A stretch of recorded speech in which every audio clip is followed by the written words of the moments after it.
And a good Friday morning, everybody. Welcome in Chasing Big Joe here on 102.5 The Game.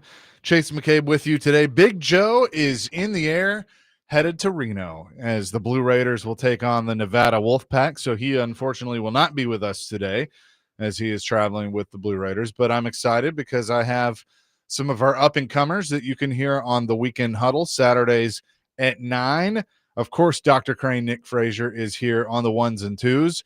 And Connor Newt as well. Hi. What's your nickname that Joe gave you? The Rifleman. The Rifleman. It hasn't caught on because he uses it once and then he'll never use it again. I like the speaker. I liked it better too, but he, you know how he is. So Connor's hanging out with us today. Connor's in studio right now for the first half of the show. Then Dr. Crane will come in for the second half. So just hanging out with these not so young pups. Well, you kind of are. Well, that's okay. I am 12. So. Yeah, you are 12. So, but excited to have a great show planned. We're going to talk a little high school football here in a few minutes. Head coach at JP2, Rock Batten, going to join us. Trey Wallace at 1:30 from Outkick as we'll get into a big slate of college football and also some reporting that he's been doing for Outkick. Chris Sanders at 2 o'clock, and of course the award-winning celebrity birthdays at 2:45.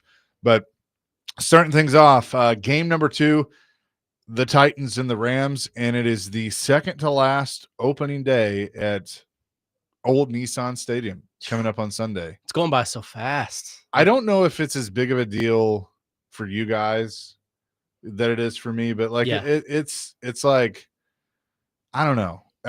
I'm all about the new stadium. I think great things are going to come with the new stadium. Connor, we're all kind of wrestling guys. We're going to get a WrestleMania.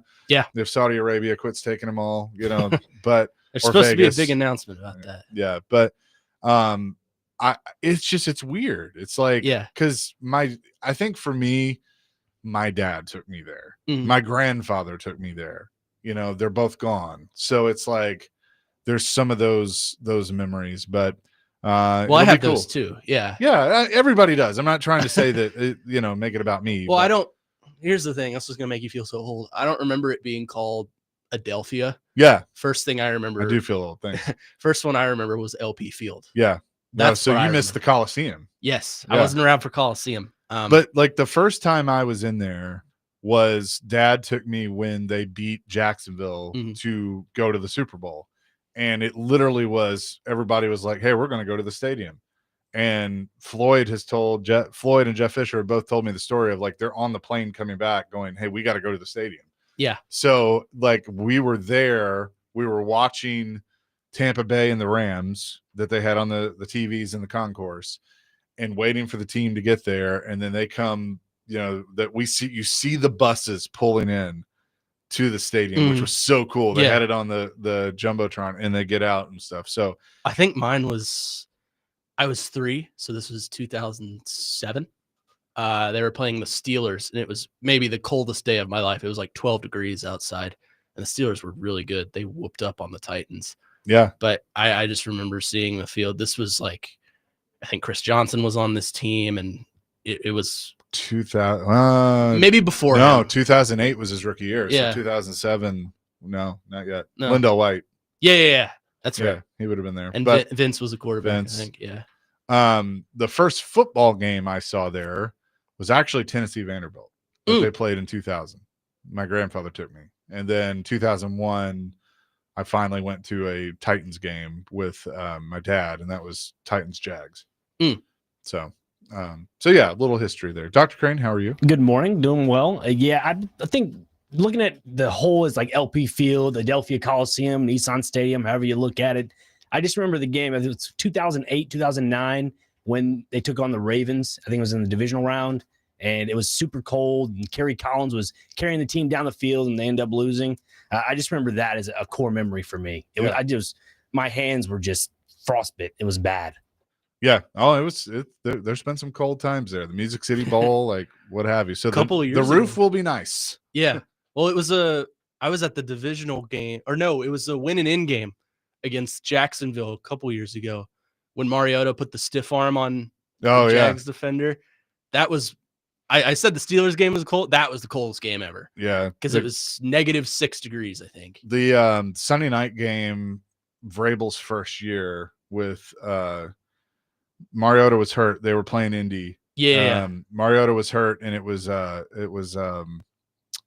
big game Blaine Gabbert. And he had to start. And if the Titans had won, it was for the division. It was rainy and cold. It was like I remember this. Yeah, I was at that game, and it was fun. They lost, but it was cold. And then the Music City Bowl in 2008 with Vandy and Boston College was really cold on New Year's Eve. So there have definitely been some. But the Titans take on the Rams coming up this Sunday. Can they overcome the Week 1 loss? I think it's interesting. We're going to dive into this a little bit more later in the show because we're going to talk to Coach Batten here in a few minutes. But is Cam being overhyped? Mm-hmm. Like people are, because all the former quarterbacks and like we had Tim Hasselbeck on and others that have watched the tape are like, hey, I really like what I've seen. Like, did you not know that was going to happen? Yeah. Because it happens every year. Like, win or lose, if the rookie quarterback looks good, the overhype's going to be there. Yeah. But what's so wrong with saying, hey, I watched the film. I like a lot of what I see. I think Tennessee has something if they don't screw it up. Or if they work with him and he develops right, they have something. What's wrong with saying that? You got to sway one way or another if you're national media, I feel like it's always, oh my God, he's so good. And then, oh my God, he sucks. And a lot of it is from box score watching. Like sure. A lot of these guys don't actually watch the game and they'll just look at the stat sheet. And yeah, if you look at the stat sheet, Cam Ward, from a statistical standpoint, was less than impressive. I thought he showed some really good things on Sunday. I thought too. He looked, he had this confidence that you don't see much from a rookie quarterback. And that I get excited. He had poise. Yeah. You always talk about poise. He had poise. I compared him to Will Levis. Like Will Levis's not debut, but his game last year against Chicago, he looked scared. He looked rough. He looked like he was always trying to play hero ball. And ultimately we know how that one ended when he tried to play hero ball. Cam looked smooth and he looked cool and calm under pressure and he looked not afraid to make the right move. And I don't want to say that looked safe because it did look kind of safe, but he didn't take too many risks. And I liked that in my franchise quarterback. I like seeing a young quarterback that's comfortable with making the right decisions because ultimately that's how you move the ball down the field and how you score some points. Now, they didn't score many points in the touchdown department, and maybe some of that is on the head coach and the play calling, which was atrocious. Yep. And he's got work to do. And maybe some of that was on you played a top defense in the NFL. But guess what? You're playing another top defense in the NFL this week. So ultimately, I want to see improvement in the play calling department. And not that Cam looked bad, but I want to see improvement on his part. I want to see him take kind of the next step in a bounce back game after a loss. Yeah, I look at Cam Ward as a guy that did his homework. I mean, looking at that Denver game last week, I was on with Jake and obviously the weekend show. I expressed so much on how Cam Ward needed to exploit the middle of the field without Dre Greenlaw being out there. And he did. And, TD this past week even mentioned that if you exploit the middle of the field, it's going to work out for you. And he did that. Just unfortunate it didn't work out for him when it was a ball thrown to Chig and or Calvin Ridley, who has to, improve this week. So I wouldn't put a lot of the show up. You mean he needs to show up? That would be great. Yeah, stick him on his hands, one or the other. That's illegal, but I see what you're saying. Yeah, I mean, cheat if you can't win. Hey, a wise man once said, "If you're not cheating, you're not trying." There you go. Eddie Guerrero, the late great. A couple of texts on our text line if you want to weigh in: 615-737-1025. Driven by WilsonCountyHoney.com. 7988. He looked like a game day manager. I honestly would argue he is less hyped than the top quarterback draft pick normally is. That's fair. I just think there has been, and I agree with it. I'm kind of taking the side of like, I think it's been fine. Yeah. But you've had like the Orlovskis and, we had Hasselbeck and others that have watched, and know what to look for. And they've said, hey, he looks good. Like he played like he should have. So that's kind of where I'm taking this, because I think there have been people saying like, no, there's been too much hype this week. Everybody's saying like, oh no, he looks too good. And I'm kind of taking the side of like, I don't really think it has been. I think people are just saying, hey, I like what I saw in game one. Yeah. How can he grow from game one to game two? The way I'm looking at it right now is he looked like a rookie quarterback. And that's Sure. fine because he is a rookie He quarterback. did hold on to the ball too long at times. Yeah. Some of those sacks were on him. Yeah. He made some rookie mistakes. Sure. But the thing that I think is crossing people's mind is the last two, not number one overall picks, but two of the top drafted quarterbacks in the previous two drafts have set the bar higher than it should be. Jaden Daniels had a historical season in his rookie year. CJ Stroud did the same thing the year before. I think people are looking at Cam Ward and saying, well, he better do that. Otherwise, he's a complete failure. And that's just not a realistic way to look at things. 100%. 615-737-1025. Coming up next, we'll talk a little high school football. Rock Batten, the head coach at JP2, is going to join the program. We will talk to him and preview some high school football. Again, reminder tonight at 6 o'clock, Connor and Parker Kelly will have the Game Blitz pregame.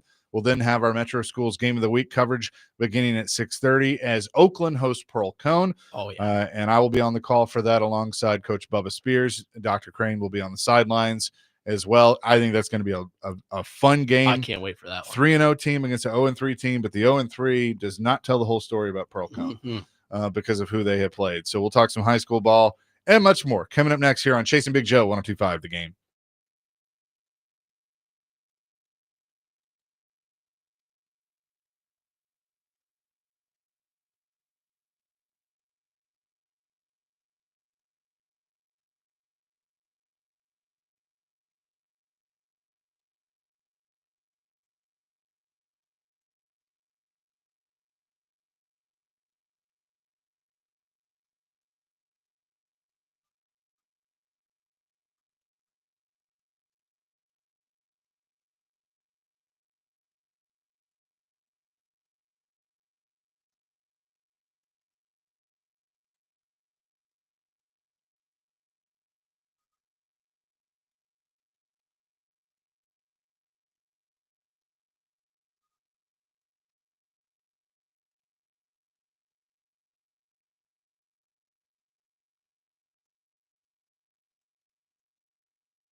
Jason Big Joe, 102.5 The Game here on this Friday. High school football tonight. We'll have our coverage beginning at 6 o'clock with the Game Blitz pregame, and then you can hear coverage of Oakland hosting Pearl Cone at 6:30 with the pregame and kickoff just after 7. But a big game tonight over on the hill at Franklin Road Academy. JP2 heads to take on the Panthers, and we say hello to the head coach of Pope John Paul II. Rock Batten is on the line with us. Coach, how you doing? Doing great. How you guys doing? Appreciate you having me on. Absolutely. We love high school football and talking about different programs. So your team to this point, 3 games in, what have you learned about your squad? Oh man, a good group of guys. We're a group that battles. We've had some miscues these last 2 games in terms of turnovers, and so we've been trying to correct that and minimize the big plays. But it's a group that battles, and we've responded in the second half. In a couple games, the first and the third game after some delays, but. It's a group that just sticks together and continues to fight and trying to get better every week. And so this will be a tall test. It's a really good team. So looking forward to see if we can elevate our play and protect the football going into this one. With 2 of your first games, the first 3 games on the road, how much does that help prepare you for a tough environment like FRA can be? Oh, it definitely does. I mean, our first game was a little bit past Knoxville, and so that was a heck of a travel and getting our guys together and, being with a new staff and players and trying to organize things. It allows us to be a little bit more comfortable, a little bit more relaxed, and not the first time we're moving around. So it's definitely an advantage in terms of just preparation, mental focus, because we've done it twice and made our way around town. So I do think that's a plus for us. Coach Rock Batten of JP2 is with us, the greatest coach in all the land because he coaches at my alma mater, Pope John Paul II High School. Coach, obviously you had a tough loss against East Robertson, 24-0. Then you come back, bounce back with a win last week against Columbia Academy, 34-21. You guys got a little bit of momentum heading into this one on the road at Franklin Road Academy. What's the message to the locker room as you head into a tough contest? Continue to progress and get better. In that game, week 2, turnovers, and we had opportunities. We moved the ball well, but the things we did not do well was we gave up big plays and we turned it over. And so it was better in the third game and limit the big plays. And now we must continue that. And really, we've been efficient besides those, that second game. So it really is just, go into this game, be physical, be fundamentally sound, protect the football, limit the big opportunities, and when we get in the red area, get points and strike when we can. And so we know they have a lot of talent and big up front, and we got to rally to the ball and get their tail back on the ground and create some opportunities with our skill guys as well, because we got a good group. Coach, obviously you're new to the program at JP2, but you're no stranger to football in Middle Tennessee. You've been all over the place. As you grow kind of what was a struggling program at JP2, what's kind of the mentality you want yourself and your coaching staff and your players to have as things continue to grow? Well, first thing, just, this was a new year, as far as the last couple of years that the school has had, and, different mentality in terms of the way we approach practice and how we prepare Monday through Thursday, and, getting our young men to buy into the work you must do Monday through Thursday and preparation and practice. Being fundamentally sound, being a mentally tough team who handles adversity and learns how to stick together through adversity, because that's football. It's going to be up and down, and being a disciplined team. Those were just really critical things in terms of foundational pieces that we thought was important. And then you had the element of accountability, holding each other accountable. Our juniors and seniors leading. Great teams. Good teams are led by coaches. Great teams are led by players, and that's what we want in this program, and continue to build off of that. Coach, along those lines of being a first-year head coach with JP2, I guess going back to the summer into this season now, what's been the most gratifying thing for you as a head coach to mature these guys into being young men going forward? Well, when you take on a program who've had some struggles the last few years, you never know what you get right in terms of mindset. and probably one of the most gratifying things, we all talk about this as a coaching staff, is seeing our young men. They're excited about learning the game. They're excited about working. They're excited about having success, and seeing them just grow mentally and physically has been great. From where we've come to from the spring to summer and to where we are now, and understanding how to practice and how to lead. So this group was hungry to be a good program, to be a good team, and to play the game the right way. And seeing these guys embrace that and embrace coaching, and hold each other accountable has been great to see that part of the growth, because that's your first thing as a head coach coming to a new program, that you got to battle through that. And I thought our guys embraced it tremendously. On September 26th, take it easy on my Irish, please. I'm an alumni Father Ryan, so just please there. We'll get to that. We'll get to the Bishop Cup. We get to the Bishop Cup. Obviously, it's the Panthers tonight. So you got it. What does FRA do that you're going to have to watch out for? Well, I'll start offensively. They run the ball really well. Talented running back who makes a lot of guys miss.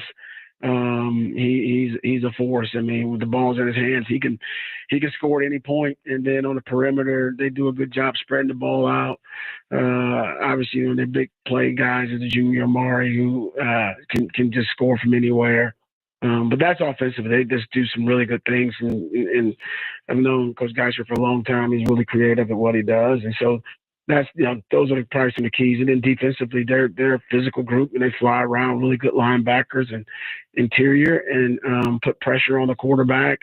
And they don't give up many big plays. They keep it in front, and they tackle really well. So for us, it's going to be, riding to the football, getting guys down. They're going to make some plays. They have playmakers, right? But riding to the football, getting guys down, and doing defense, not giving up the big plays, and really stopping the run, which, like I said, they do that well. You got a former offensive line coach being the head coach and an offensive coordinator, so they'll do that really well. Coach, you've been around this area for a long time at coaching high school football. Obviously, we have seen amateur athletics change quite a bit at the college level. How have you seen high school football in the mid-state evolve over the last few years when it comes to the talent and everything involved coming to this area? Yeah, I've been fortunate to be in this area for a while, from my Vandy time, and then honestly coaching college and coaching high school. It's there's more talent here. In every way. There's no knock on that area. The late 90s, early 2000s, there was talent then, but you look at some of the teams, it's more spread out across all of Middle Tennessee, but there's a lot more talent. I think that's definitely increased after COVID. But kids are being developed in every way, in terms of the game of football. Coaching has improved in terms of the amount of coaches have on their staff, strength coaches. I mean, just it's exciting to see that just in Tennessee on the positive. And I think that's great for our game, especially when you go down I was down in Georgia last year. And so I've seen the game here in Tennessee just evolve in a great way that, college coaches are flocking here because of all those things I just named. And as far as the other pieces of college, you got the college where the money is a part of it. I think you got probably some of that here, but not as crazy as the college world. And hopefully we can keep that under control for sure here in this area. But the evolve of talent and coaches and development is amazing here, and I love it. It's great for our kids and great for our state. Yeah, the Commodores got a tough one this weekend, but I think I feel pretty good about them going to South Carolina. I do as well. I think Coach Lee's got them playing well, and they got talent. They've done a good job in all season, getting better up front on both sides of the ball. It's exciting to see. What they did last week, putting up the points they did in the second half, 34 points to beat Virginia Tech. But I'm excited about that team, and obviously the huge supporter of Coach Lee, and expecting some big things for them tomorrow in South Carolina. That'll be major. Coach, I'll end with this. I didn't want to start with it. I'm actually a FRA alum, but best of luck. Best of luck tonight. We appreciate that out. Yeah, I had to throw it out. But seriously, appreciate you, and you've always been great to come on when we talk high school football. wherever you have been. But we appreciate it. Best of luck tonight against the Panthers. Thanks so much. I appreciate you guys supporting high school football in Tennessee. Thank you, guys. Go Knights, Coach. Go Knights. All right. Go Knights. Yes, sir. Absolutely. Rock Batten joining us here on the program. And again, high school football, means the world to these guys here and Nick and Connor and also myself and Big Joe. So we're always happy to highlight high school football. And I'll be calling Oakland and Pearl Cone, and you'll be, obviously here producing. But doing everything. I think it could be a good game between the Knights and Panthers tonight. So. It's gonna be a good one. Yep. And those are two programs that mean the world to me. Obviously, sure. I'm an alumni of JP2, so my heart will always lie there. But Coach Geis and company, Coach Geis was my coach in high school, so a lot of that coaching staff that took care of me in high school is over at FRA now, and I did some work with them last year as well. So I'm very split. I don't know what to do. Yeah, it's a tough one for sure, but that'll be a good one. And you'll have all the coverage and the scores coming up tonight after our Metro Schools Game of the Week, presented by Strike and Spare Family Fun Centers with the Game Blitz. Looking forward to that. We'll get back into the Titans. Coming up next, is there too much hype with Cam Ward after just one game?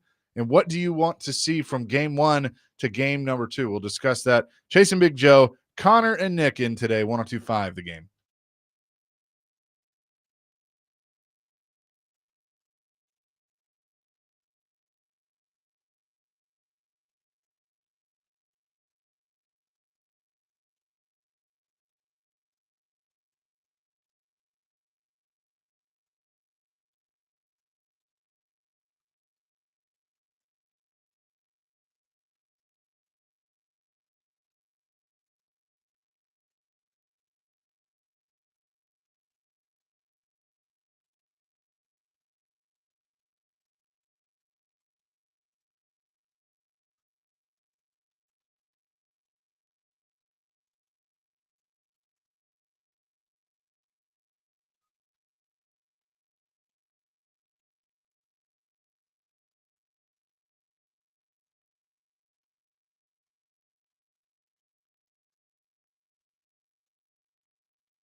Little Edge or Adam Copeland bringing us back on this Friday. It's just Edge. We don't acknowledge Cope.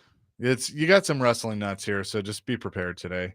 Chase and Big Joe, but Connor Newt, Nick Frazier with you today. Joe is traveling. He has checked in. They are, I think, on the plane now, getting ready to head to Nevada, as MTSU will take on the Wolfpack. So safe travels to Joe and the Blue Raiders.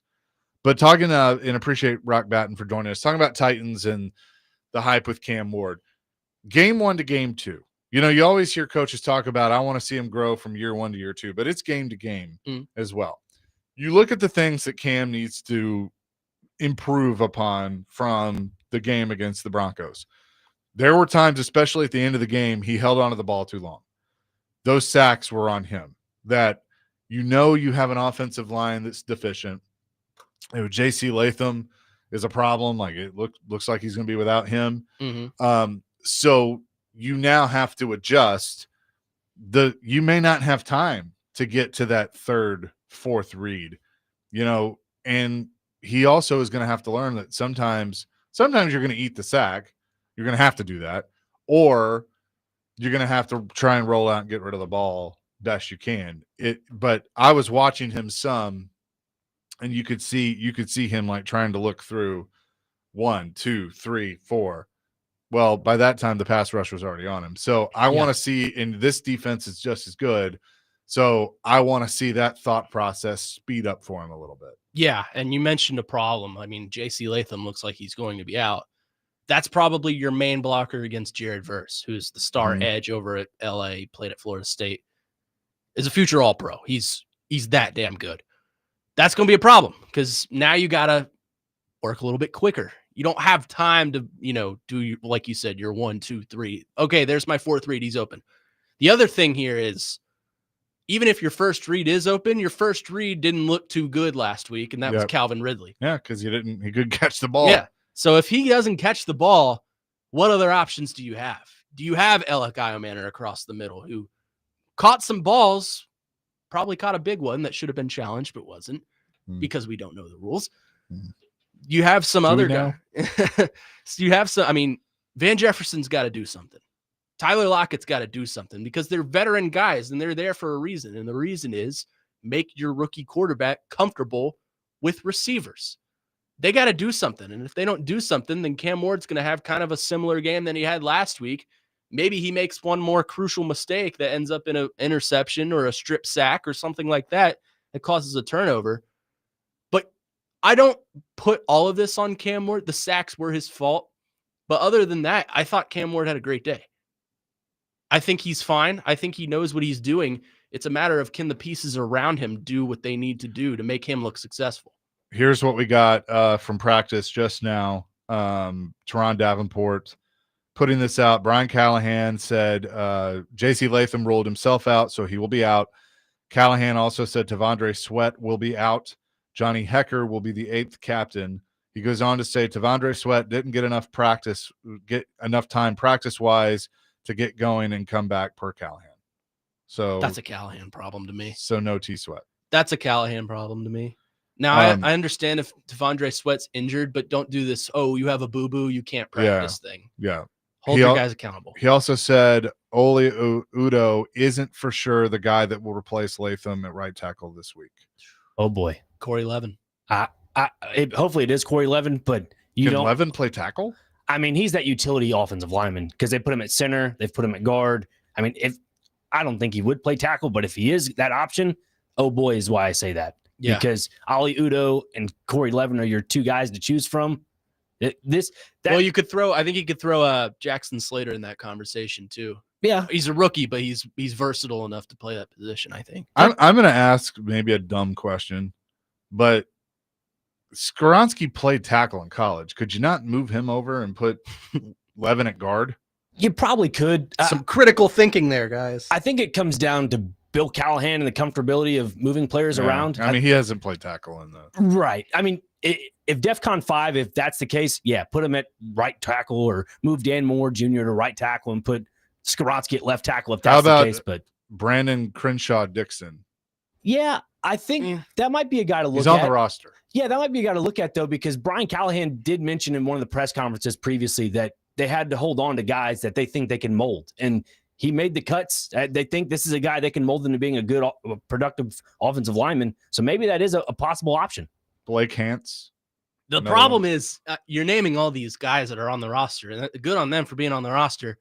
That is a steep drop-off from J.C. Latham to whatever guy, Oli Udo. Udo. I mean, that's all you have, though. I mean, I get it, but that's the point. It's that's just roster construction. You guys mentioned earlier about Cam Ward and how do you see him developing as a quarterback in the NFL? I think primarily it's the checks at the offensive line. Like before the play even begins, you're audibling certain things, you're picking up certain blitzes. Because if you look at the Rams when they went up against Houston, they brought in a lot of different stunts out on the outside with Byron Young and Jared Verse. Like that's something you're going to have to look at as a rookie quarterback. Sure, the offensive line may not be as productive as a lot of others across the league, but if you look at Cam Ward as a whole, as just a product, as a quarterback, and see that he's making adjustments at the line before the snap, that's how you can see your quarterback's progressing, not because the offensive line is that bad. Yeah, so that's, again, the reports from Tehran and others. Tehran also says that Quandre Diggs was not out there at practice, but I don't think Brian Callahan gave an injury designation for him yet. So that's not as massive a deal. He might be. You have right. Amani Hooker's out there, so right, you'll be fine. Khalil Mullins also returned to practice. Yippee! After not practicing. Our fourth running back is back at practice, everyone. Get excited. You working for the team now? Sorry. There. We. I always harp on people, too, that say we when talking I do, too. That's why I just called it out. That's why I'm going to be that guy. I do it off the air when I'm talking as a fan. Like, if I'm talking about Kentucky, I will say we. It's so funny because, like, when I was not doing this, I did it, too. Yeah. And so, like, I hear friends that are like, you talk about the Titans, like, well, we got to do better and we got to do this. And now it just bugs me. I don't say anything. I'm not going to be that. I'm not going to be that guy. But it's like, well, you just were.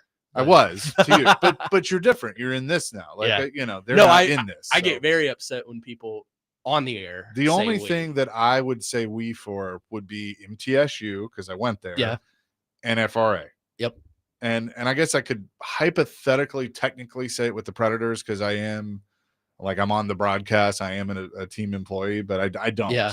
So that's, it's a dumb pet peeve, but that's just that's kind of what it is. But yeah, so not having Latham this week what Latham and Sweat. That's not good. Let's see. Tehran also says L'Jarius Sneed had a good week of practice per Brian Callahan. The volume increased, and Callahan liked what Sneed did in the limited snaps last week. Callahan made a point to make sure Sneed is fully aware of the plan this week, which could include increased snaps.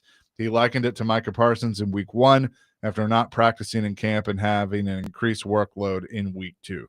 It does seem like that there was miscommunication last week between coaches and Sneed on what the plan was, and coaches and media on the plan for Sneed. You could obviously tell that Sneed was a little put out after the game when he basically set out the entire second half. So it seems like Callahan made it a point to say, hey, this is what it is this week, and we're going to make sure that he understands what it is as well. Good. That's accountability. I mean, that's what you expect in a head coach, and that's kind of what he's been lacking to this point. Now, I always compare the Titans to the Predators on some level because I guess it's just because they're the two teams here in Nashville. But the Titans' mentality is always, from a front office standpoint and a head coaching, philosophy standpoint, has always been kind of the opposite of the Predators. Like the Titans are never usually accountable. It's always, someone else's fault. And the Predators aren't. Yeah. The Predators will tell you everything you need to hear. And maybe more than what you need to hear. I mean, Barry Trotz has come on these airwaves for a full hour when we ask him 3 questions. Yeah. So 100%. That's just kind of, he's detailed. Yeah. He's detailed. And I think you got to be detailed. Yeah. Jim Wyatt putting out that Callahan said he likes what Chim DK has done and thinks he's earned more opportunities at receiver. If he can catch the ball, he's earned a lot of opportunities because nobody could catch Nobody the damn else ball could. last week. Yeah, I mean, and he's fast. You need Yeah. fast. I thought he looked great at returning punts and kicks. 71 yards. I mean, that was the longest return they've had since like 2018. I thought they were going to get some energy from that, but no, I was wrong, apparently. So what? Okay, so if Callahan, we'll talk about this coming up next. If Callahan is saying that DK's earned more opportunities at receiver, who's earned less opportunities? We'll discuss that coming up next. Chasing Big Joe. Big Joe is on a plane today, so Connor Newt, Nick Frazier hanging out with us throughout the show. We'll talk to Trey Wallace at 1:30, Chris Sanders at 2. More coming. Chasing Big Joe, 102.5 The Game.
Chase and Big Joe, 102.5. The Game on this Friday, presented by the Omni Nashville Hotel, and we're broadcasting from the Busy Bee Plumbing, Heating, and Air Conditioning Game Nashville Studios, home of the $99 yearly Beehive membership, where the buzz is always about great service. So we asked this question. Brian Callahan just said that he expects Chim DK to get more opportunities after the way he's practiced and played. So who gets less opportunities? Calvin Ridley is the guy you're paying the most money to, but he couldn't catch a cold last week. The ball was hitting him right in the hands. Big Joe surmised that he's afraid to go over the middle and getting hit. He couldn't catch last week. Yeah, I don't know what it was. I don't subscribe to that. Sorry, Joe. I thought Alec Iomanner had good and bad moments. He was targeted a lot. There was a catch, obviously, that should have been challenged. We've talked about that ad nauseum this week. Lockett got targeted twice, I think. Yeah. So do you do up his targets? Bryce Oliver was kind of the same thing. So are you adding him to the mix, or are you taking away from somebody? It feels like when you said that, I've been thinking about it all break. It comes between two guys, and it's two veterans, Tyler Lockett and Van Jefferson. Yeah, and I didn't even mention Jefferson. Exactly. Which of those two do you want to just subtract from the equation to get a young guy involved? And I think it would be Jefferson if I had to choose between those two, just because I think Tyler Lockett still has a little bit left in the gas, not as like an all-pro level receiver, but I think he's kind of the guy that you hope can establish some leadership in Cam Ward and build some chemistry with the receivers. I just don't know what's left. Yeah. That's the problem. You look at his, and stats don't tell you everything, but you look at his stats the last few years and how much they've diminished. Yeah. But you also have to think he's been in a crowded receiver room over in Seattle. Yeah, true. You had DK Metcalf, you had Jackson Smith and Jigba. There's another one out there that doing some stuff. Here's out the there thing. now too, but this is a crowded receiver room too. Right. It's not a very good one, at least on paper. But you got 2 4th-round picks that are fighting for a spot. Mm-hmm. You have an undrafted guy that made the team this year, and Oliver, that's fighting for a spot. You got veterans, Van Jefferson, who's been, just has never really panned out the way that, anyone had hoped. So, yeah. You're hoping that there's going to be some fight with these guys. My guess is Ridley's going to bounce back. I think so too. I think he's going to bounce back this week. They showed, of course, the social media team put videos of him on the jugs machine and doing one-handed catches and things like that. Cause he's fine, everyone. He's fine. Two-tone till I die. Yeah. But the Fedia loves that one too. The what? The Fedia. The Fedia. Fan media. Oh, okay. I like that. That's good. Well, we might have to roll with that. I'll coin it. It's mine now. Oh, that's fine. I'm giving you props, saying that it's from someone else, but I'm claiming it. Oh, okay. Well, there are no new ideas. Yeah. So, every idea has been used before. Yeah. But anyway, I think he's going to bounce back. But look, if Chim DK with his speed can give Cam Ward another weapon, then go ahead and do it. You guys probably heard. Well, I know Dr. Crane did because he was here. What Big Joe said they should do. Restrepo. Yes. Catch the strep. Yep. Sickness you want to have, baby. Yeah. I heard him say that, and I kind of sided with you on that one, Chase. Sure, not this week. We're not ready. I'm with you. It's been 1 week. Give these guys you have out there an opportunity to bounce back and prove that they belong. Now, if we get to week 10 after the bye and things are going south and you're still not getting the same production, sure, throw the kid out there, but not now. It's week 2, and that's week 1 overreaction season. I understand, but I don't understand what Restrepo can provide you in week 2 that you don't think you can get the same results out of a Bryce Oliver or Chim DK or even some of your veteran guys like Lockett or Jefferson. Yeah. I don't understand that. I'm with you, but I think you got to try anything at this point. Right. For this team.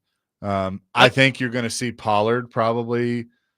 How many? Let's see. Let me look at the box score. But I think you could see Pollard factoring into the pass game a little bit more this week. That could be an option. They're just going to throw stuff at the wall and hope it sticks. And they're going to throw stuff at Calvin Ridley's hands and hope that it sticks. Well, that's on Calvin Ridley to make it stick. Don't have bricks for hands. I mean, Don't last week Pollard had 1 reception for 29 yards. Oh yeah, which was the longest reception of the day. Yeah, and I got excited. That was early in the game too. I was like, oh, they've got some juice to them, and then obviously, all right, the wheels fell off. both of you say over or under to this. Okay. Calvin Ridley targeted 8 times last week. Over under. Over. I would agree. 4 receptions. Over. I would agree. Yeah, over. Yeah. Chigakonkwo targeted 4 times last week. Over. Under. Ooh, why? I think Gunnar Helm is the next tight end of this franchise. Targeted twice last week. Yeah, he'll get more targets. I'd say about 4 or 5. I think I'm with him on that. Really? Yeah. I thought Chig looked fine when he was getting. He had 3 catches. Yeah, he had one big run. Yeah. Not run, but catch. Yeah. Yeah. I think Gunnar Helm's more explosive when he's thrown at the ball, when the ball's thrown at him. Yeah. And he had that catch. That was a catch. I will die on that hill that they ruled not a catch. Yeah, I think it was a catch too. Because Sean Payton can't keep his hand off the challenge flag. Alec Iomanner targeted 7 times last week. Under. I'm going to go under as well. Under. Yeah. I say under. He only caught 2 of them. Should have been 3. Yeah. But caught 2. I say under as well. Bryce Oliver, 1 target last week. I think it'll be about the same, but I'll say over. Yeah, over. Tyler Lockett, 1 target. Over. I agree. I think try and get the ball to him more. Chim DK, 1 target. Same with Bryce Oliver. Maybe over. I think over because of what the coach said. Yeah, maybe. I'm going to say over. I'm with you that I think you dial back some on Iomanner, maybe give DK more, dial back, or maybe the same with Chig and try and give Helm more. Yeah, I think when you watch the Titans game last Sunday, they just seemed one-dimensional. Like, don't get me wrong, they had a run game. It was the same play almost every single time they did it. And when you throw the ball, you're targeting certain players, especially Calvin Ridley and Alec Iomanner. That just makes you one-dimensional. That you're throwing behind, you're throwing behind the 8 ball at that point, essentially. Right. A text from 2765 on Cam Ward. What he needs to do better, hanging on to the ball. I think at the end of the game, he knew he had to make plays and was trying to look through more reads than normal because he had to push the ball downfield. That's probably fair. Yeah, I agree with that, actually. 7829 disagrees. He says Gunnar Helm is not more explosive. I think he'll be more reliable, but Chig breaks tackles and is legit and he has legit speed. That's the reason. Because Frazier can tell you, I've made this comparison a lot, especially when they had the 3 tight ends. Chig is the fast one. Yeah. Josh Wiley relied on his strength. Gunnar Helm doesn't have either of those traits, but I think he's more of the well-rounded, reliable safety blanket of a tight end. So yeah, and I think he's going to catch a lot of footballs. I do too. In his career. I mean, he just I don't know. I think I'm with you. And you can remember all the mock drafts that we did. There were 2 guys that I had in every one, Gunnar Helm and Chim DK. Now I had DK later than the 4th round and called him something different. Still had him though. Yeah, exactly. Yeah, still had him though. The Oracle. Yes. See it all. Yeah, something like that.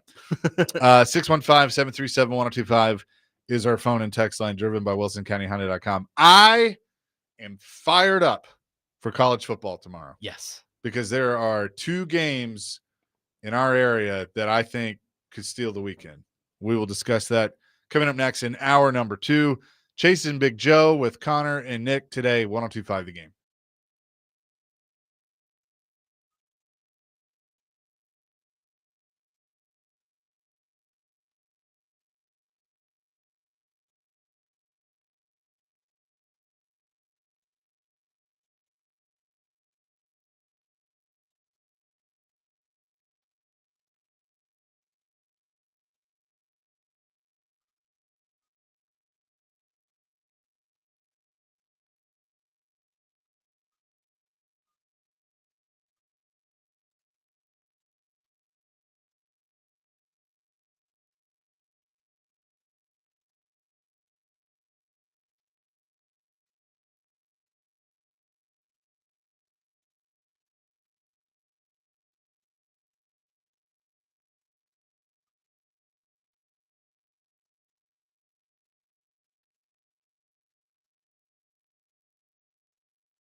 Hour number 2, Chasing Big Joe, 102.5 The Game on this Friday. I'm an idiot and, confusing times and everything. That's what happens. Chris Sanders will not join us at 2. He's actually joining us at 1 o'clock, and I knew that, and I just messed it up, Chris. I make mistakes sometimes, so I apologize for that. Champ, you are good. How you doing, man? You got a lot going on. You got the suit. You got everything going on, man. What's up? I know. I got so much happening.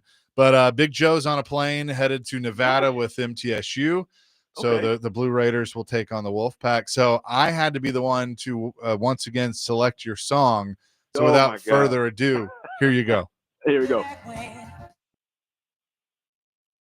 Oh my! We're going old school. That is old school. Who was that again? That's it's Aretha Franklin. Aretha Franklin. What movie was it in? Blues Brothers. Blues Brothers. Come on, man. Yes. Come on, man. You already know. That is a classic, man. Best movie ever. I love it. We're on a mission. Me too. Absolutely. Who the Big Red got tonight? Champ, but we have Christian Brothers from Christian Brothers. I think in Memphis. They're pretty good. They got some big physical dudes, and they coming off a tough loss against however you pronounce it, Lianza, whatever, by 1 point. So we got to come out and play some ball, man. Yeah, well, good luck to you and the Big Red in that one tonight. So Brian Callahan just did his post-practice talk with the media. He said that Chim DK has earned more opportunities at receiver. He only got 1 target last week, but we saw him run that kickoff back for 71 yards. Right. And so I asked these guys, I'll ask you, does that take opportunity away from someone that may have lost it, or is this just him earning his spot? I mean, if you just look at the game last week when they went against the Denver Broncos, if you looked at perimeter, who's making plays on the perimeter? Nobody. I mean, you got Calvin Ridley, say it respectfully, but he dropped a couple of passes. You got DK that had a chance to make a play, but the situation happened. So I just think that it's not that somebody's doing anything wrong. I just think that you have to put a guy in there that's making plays in the perimeter. If you look at last week, what I said is, Calvin Ridley was in position. He didn't make plays. He got 4 for 29. So you got to get some more playmakers on the perimeter. With Calvin Ridley, I said to these guys too, he was on the jugs machine. He knows he messed up. He knows he's got to make those catches. You go right back to him this week, don't you? You have. I mean, listen. You have to. I mean, he's a guy that can take a top off the defense. He's a guy that brings a little bit of fear in opposing defenses. So yeah, he dropped pass. Every receiver drops pass, but it's about how you respond. Now, if we get into the situation when you're going against the Rams and he drops 2 and 3 more balls, then now you got to make a decision. Okay, should we give him more targets? Should we give the other guys more targets? So it's going to come down to this cat making plays because you have to have somebody on the perimeter that scares the defense. I know DK is okay and Ellick is okay. That's great, but they're still unknown. You have Calvin really that's known that can make some plays, but you got to go out there and make them. Chris, do you think we could see Tony Pollard get more involved in the pass catching action? He had 1 catch for 29 yards last week. It was a big play, but I see him as kind of a receiving back in some sorts. Do you think they should get him more involved in the offense? Yeah, he wasn't. I know he had 1 for 29. I think this is what you do with Tony Pollard to get him some touches. Is I say you go a 10 personnel, that's 1 back, 0 tight ends, and 4 wide receivers. Flank him out to the left and let him do some speed sweeps, some things like that to get him on the perimeter for him to actually get on the outside to make some plays. But yeah, you can you can have him do some plays in the passing game. But if you're doing more of that, and you're not getting the ball to the other players that are on the perimeter, basically you're saying is he's our guy, and those other guys on the perimeter are not. Speaking of explosivity, Chris, you were talking. What is that? What? Bless you. Sorry. Yeah. Words are hard. Words are very hard. Yeah. Speaking of that word, on the tight end front, yes. Chigakonkwo obviously has more speed and is more subject to having explosive play, but it looks like Gunnar Helm is kind of a safety blanket for Cam Ward. So which one going forward do you think would be more effective for Cam Ward's development? Right. Let me ask you a question. I'm going to ask you this question. I'm going to get into that point. If you put on the same record, what's going to happen? The same record is going to play. Yeah. It's going to play. You're going to hear the same song. And the same thing with Chig is we keep hearing the same. We're putting on the same record with him. Oh, he's fast. He's big. He's strong. He can do these things. But then he gets to the game and he's inconsistent. Now you got Gunnar Helm, a guy that's not as fast, not as nimble, but understands how to create separation and makes the play when it's called. So I would go with Gunnar because he's consistent. He can make the plays. But if you want to go with speed with Chig, that's absolutely great. But we just don't know if he's going to make the play. Look in the fourth quarter when he had a situation to make a big-time play, he comes up short by missing the football. I know the ball was, a little out front of him, but if you're an impact player, you have to make that play. And I think if Gunner was in that position, I think with his big paws and his big hands, I think he would have made that play. Chris Sanders is with us here on the Chase and Big Joe show. Chris, looking at the defensive side of the ball, obviously T'Vondre Sweat not active for Sunday. That's going to be a big hole just missing on the defensive side of the ball. And the Rams have a pretty good passing game, but yet don't forget about Kyron Williams. How do you think that kind of compensates with the lack of T'Vondre Sweat not out there in the field? I mean, you got Stafford, who's a phenomenal quarterback. I think he's one of the best quarterbacks of all time. And if you sit back and let that guy and not get him off his spot and let him feel comfortable in the pocket, he's going to tear you apart. So I think with Sweat out, I think Denard Wilson is going to have to find out to bring some pressures off the edge to make sure they get Stafford in an uncomfortable position. Look at when they played, I can't remember, I think it was in 2021.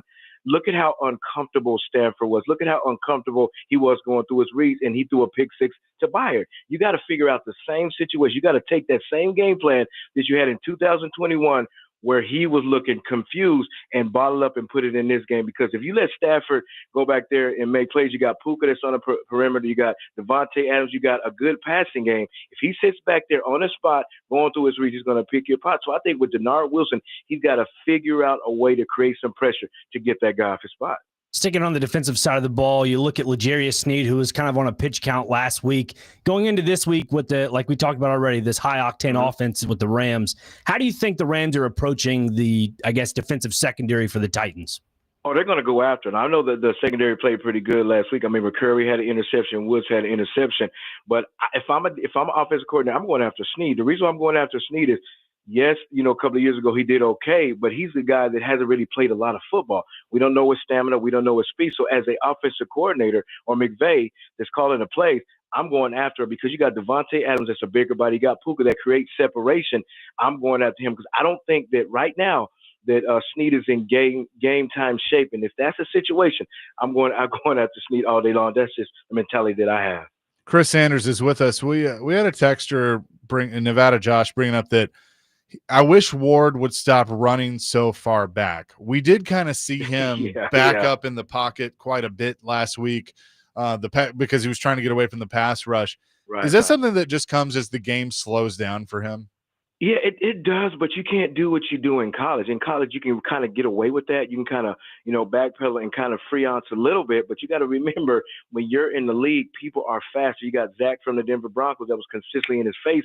You had defense that are consistently faster. So he's just got to be conscious. Yes, you want Cam Ward to be Cam Ward, but you still got to play in the context of what you're doing. Yes, you want to scramble this and that, but if you lose ground, you got to figure it out as a quarterback. I got to throw the ball away. I got a time clock going on. I got to make sure that I don't put us in third and long, and then now we have a situation to where we're in trouble. One thing that has come out of practice is L'Jarius Sneed said he's been trying to counsel Jarvis Brownlee on some of the penalties and working with the refs. I mean, how much does that happen with a veteran player and a young player at the same position group on how to kind of combat some of those things? Yeah, you do that. I remember when I played with the Titans/Oilers, there was a guy named Chris Dishman, and he was the coach of that defense. I mean, if guys are making mistakes or a defensive back is not doing the right technique, he's coaching them and walking them through it. And that's just the veteran guy that Sneed is he understands, okay, I've been in this situation. I'm an aggressive corner. I'm trying to choke people with the line of scrimmage. So let me tell you how to get away with things so you don't get the penalty. So that's just the leadership of a veteran guy to say, okay, you know what? I understand you're frustrated. I understand you're aggressive, but here's some skills and here's some things that you can use to where you don't make those bad penalties again. So I love the aggressiveness, but it's just some of the things you can get away with and not get away with. Brian Callahan said to the reporters, TD put it out there, T'Vondre Sweat didn't get enough practice wise to get going and come back this week. That concerns me. It does, but see, that was the situation that he had when he was coming out of Texas. He makes plays, he makes smashing plays, but can he stay healthy? Can he handle, the rigorous 17 games during the season? Because we're in, no disrespect, but we're in the second game and you're out. I mean, and then we're in the preseason. You're out sitting on the sidelines. I'm not saying it's something he can handle. I mean, injuries happen, but we always talk about if you're going to be an impact player in this league, you got to be available. I understand, the injuries, but he's got to figure out a way to say, you know what, I understand that I'm hurt, but I need to be in the field because if you're not available, they're going to get you out of here.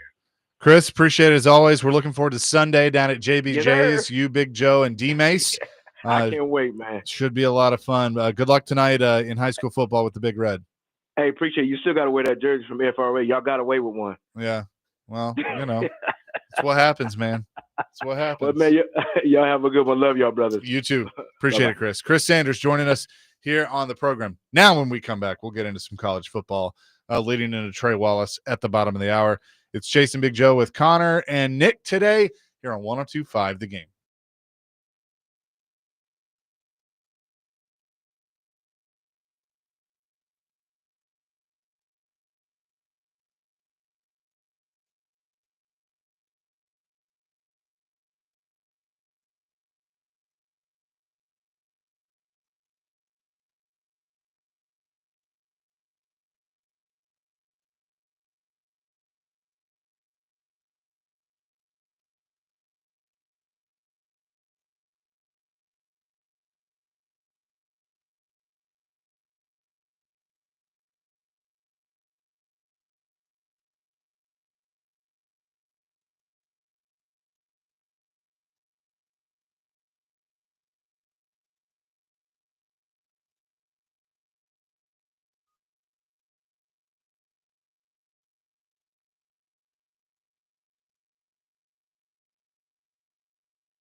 Well, this weekend, Vols fans and Vandy fans are hoping that they yell, "It's clobbering time," as they take on their respective opponents up in Knoxville. Game day is going to be there. The Bulldogs come to town. The Vols and Georgia. I'm just going to say it right off the bat. I think Tennessee wins.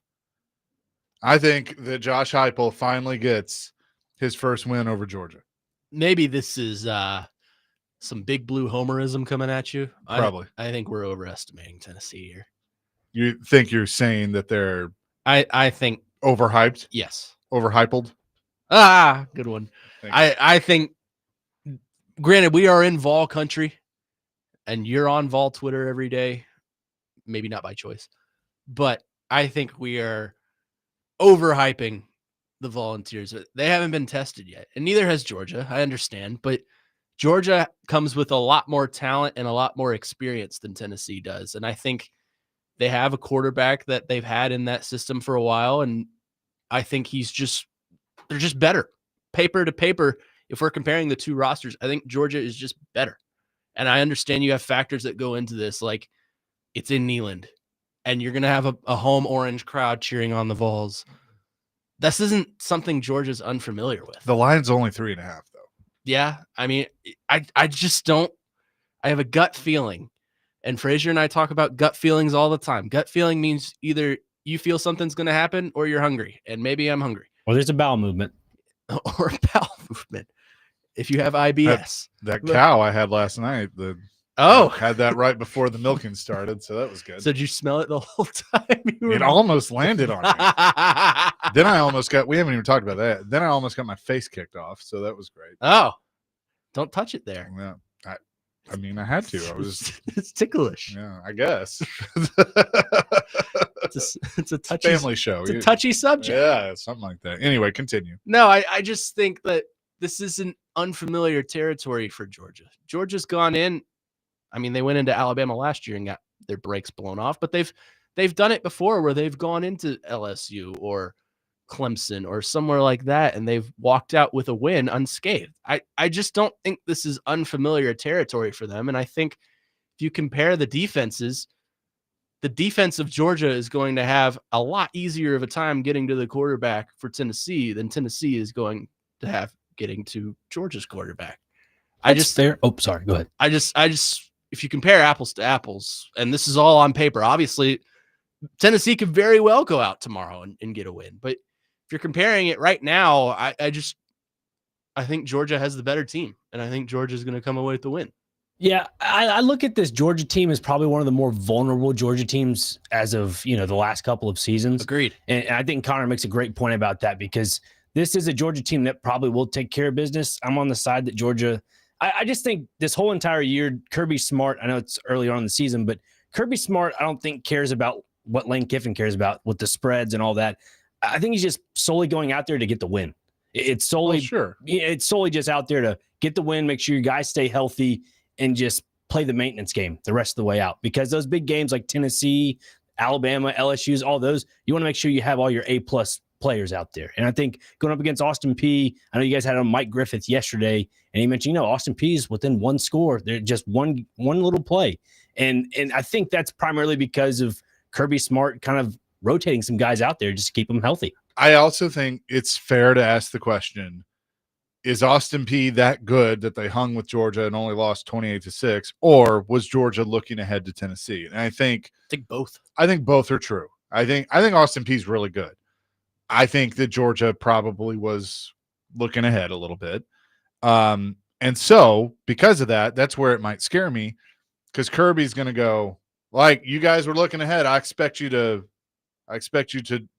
be dialed in this week, against Tennessee in a raucous Knoxville environment. Do you think Kirby was kind of calling it a little conservative so you don't give away some of the scheme? I do. I think I think they were sandbagging a little bit. Yeah. I think, but here's the other thing. I think this defense, you go back to when I guess it was Heupel's first year, maybe second year, when Hendon Hooker was there and Georgia, still won that game. I think this is a better Tennessee defense.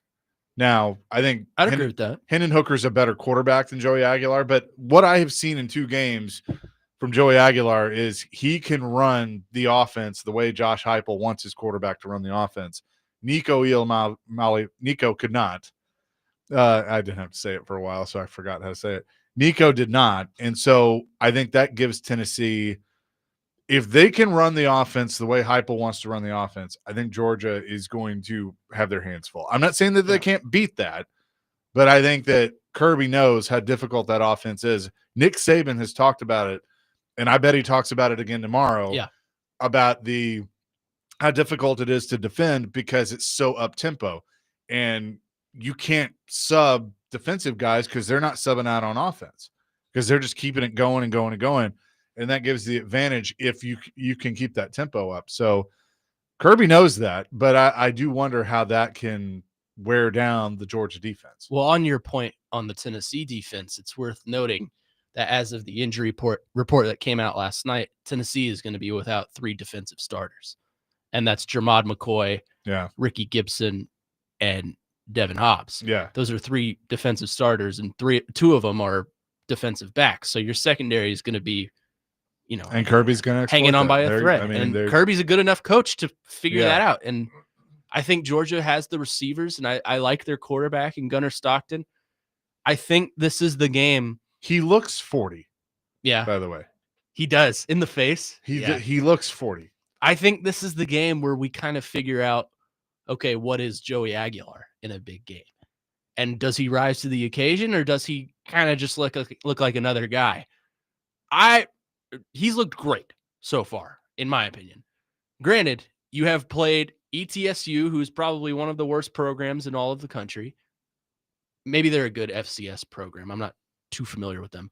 And Syracuse, who was projected to finish near the bottom of the ACC.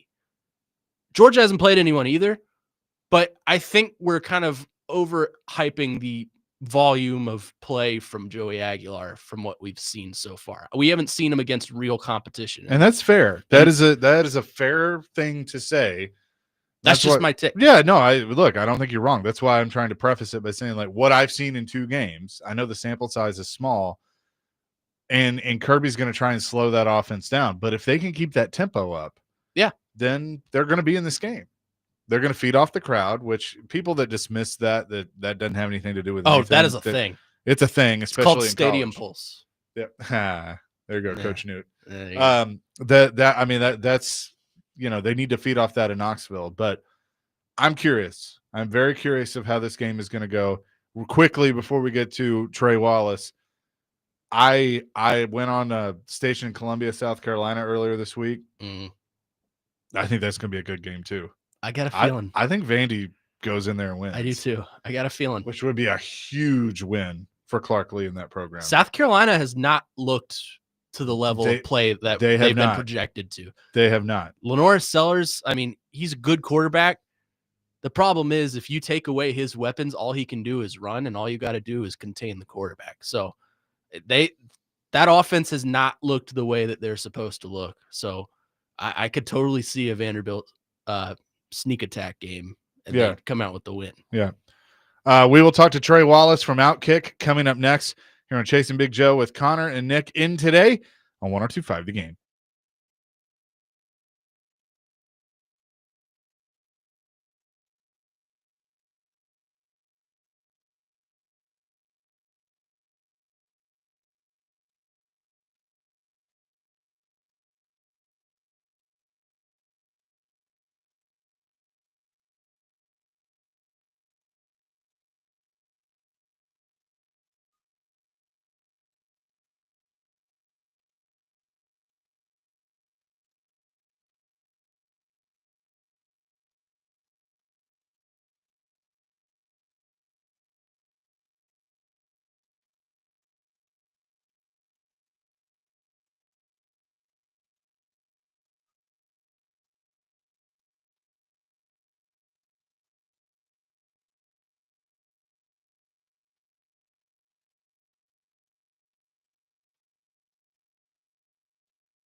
Chasing Big Joe, 102.5 The Game here on this Friday, big weekend of college football. And to talk more about that, we say hello to our buddy Trey Wallace from Outkick. Trey, what's up, man? My man, I'm good, dude. Just getting ready for what is going to be a wild weekend of college football, especially here in Knoxville. I was trying to remember the last time Tennessee and Georgia played this early in the season, but I mean, I might have to have AI help me out here. This is going to be a little interesting. Well, usually this would be Florida. Like that's Right, yeah. what I'm kind of accustomed to. So will you be at Neyland Stadium on Saturday afternoon? Yep. I'm actually around campus right now, getting a feel of everything. A couple Georgia fans splattered around, game day getting set up. The fraternities are doing their thing, getting their concert stages set up for, I'm sure, some big headliner, a joke, that they'll have after the game. Probably an 80s, an 80s throwback band or 90s throwback band. But yeah, it's going to be an exciting atmosphere starting tomorrow morning. Now, I think, you have some strings you could pull, but after the game, you should see if somebody could come pick you up and take you up north a little bit to Bristol, because they'll be, of course, running the night race there at Bristol, and you could go see the 23 car. That would be kind of fun. I'm not going to lie. So I was trying to figure out a way where when Tennessee, Georgia ended, which probably be around 6:45, 7, there was a way to at least get to Bristol for the second half of the race. But then I run into that chance. You know how Bristol is, brother. Like, Tuds could get knocked out on the second lap. So, yeah. I mean, it's one of those things. But I am looking forward to that. I'm going to have Bristol somewhere where I can watch besides listening to Freddie Kraft's spot for Bubba all Saturday night. I get tired of that. Yeah, well, who doesn't? But we love Freddie at the same right. time. Trey, let's start with the piece you had yesterday before we get into football. We knew this, unfortunately, was going to be a part of gambling becoming as prominent as it has. It's legal in many, many states with the apps. And you reported that the NCAA has acknowledged it's investigating 13 athletes at 6 schools for potential gambling activity in college basketball. This has been brewing for over a year. I mean, again, we kind of knew it had a chance to happen. Now it looks like it's a reality. Yeah, it is. And this is something that's been going on for a while now. The federal government has been looking into that. I got tipped off to it. It was last January. And so I knew that they were digging into a number of schools. So it wasn't just like Fresno State or Temple or those schools that were kind of out there. I had known that it was going to be a lot deeper than that. And when you get the federal government involved and you get these lawyers and attorney generals and whatnot, you know it's big. And I think that there's going to be probably more news that's going to drop on Monday or Tuesday regarding this. And look, it's not good. Like I'm of the belief that players, even if they're in college, like they should be able to bet maybe on like pro sports or something like that. Yep. Like it's hard when they're on a field and there's advertisements running through the stadium for FanDuel or DraftKings or Bet365 or whatever it is. Like how can we tell these players not to do this? But I think the logical thing is, hey, look, you can't bet on the sports you play. You can't bet on, your friends that might play on the basketball team or the baseball team,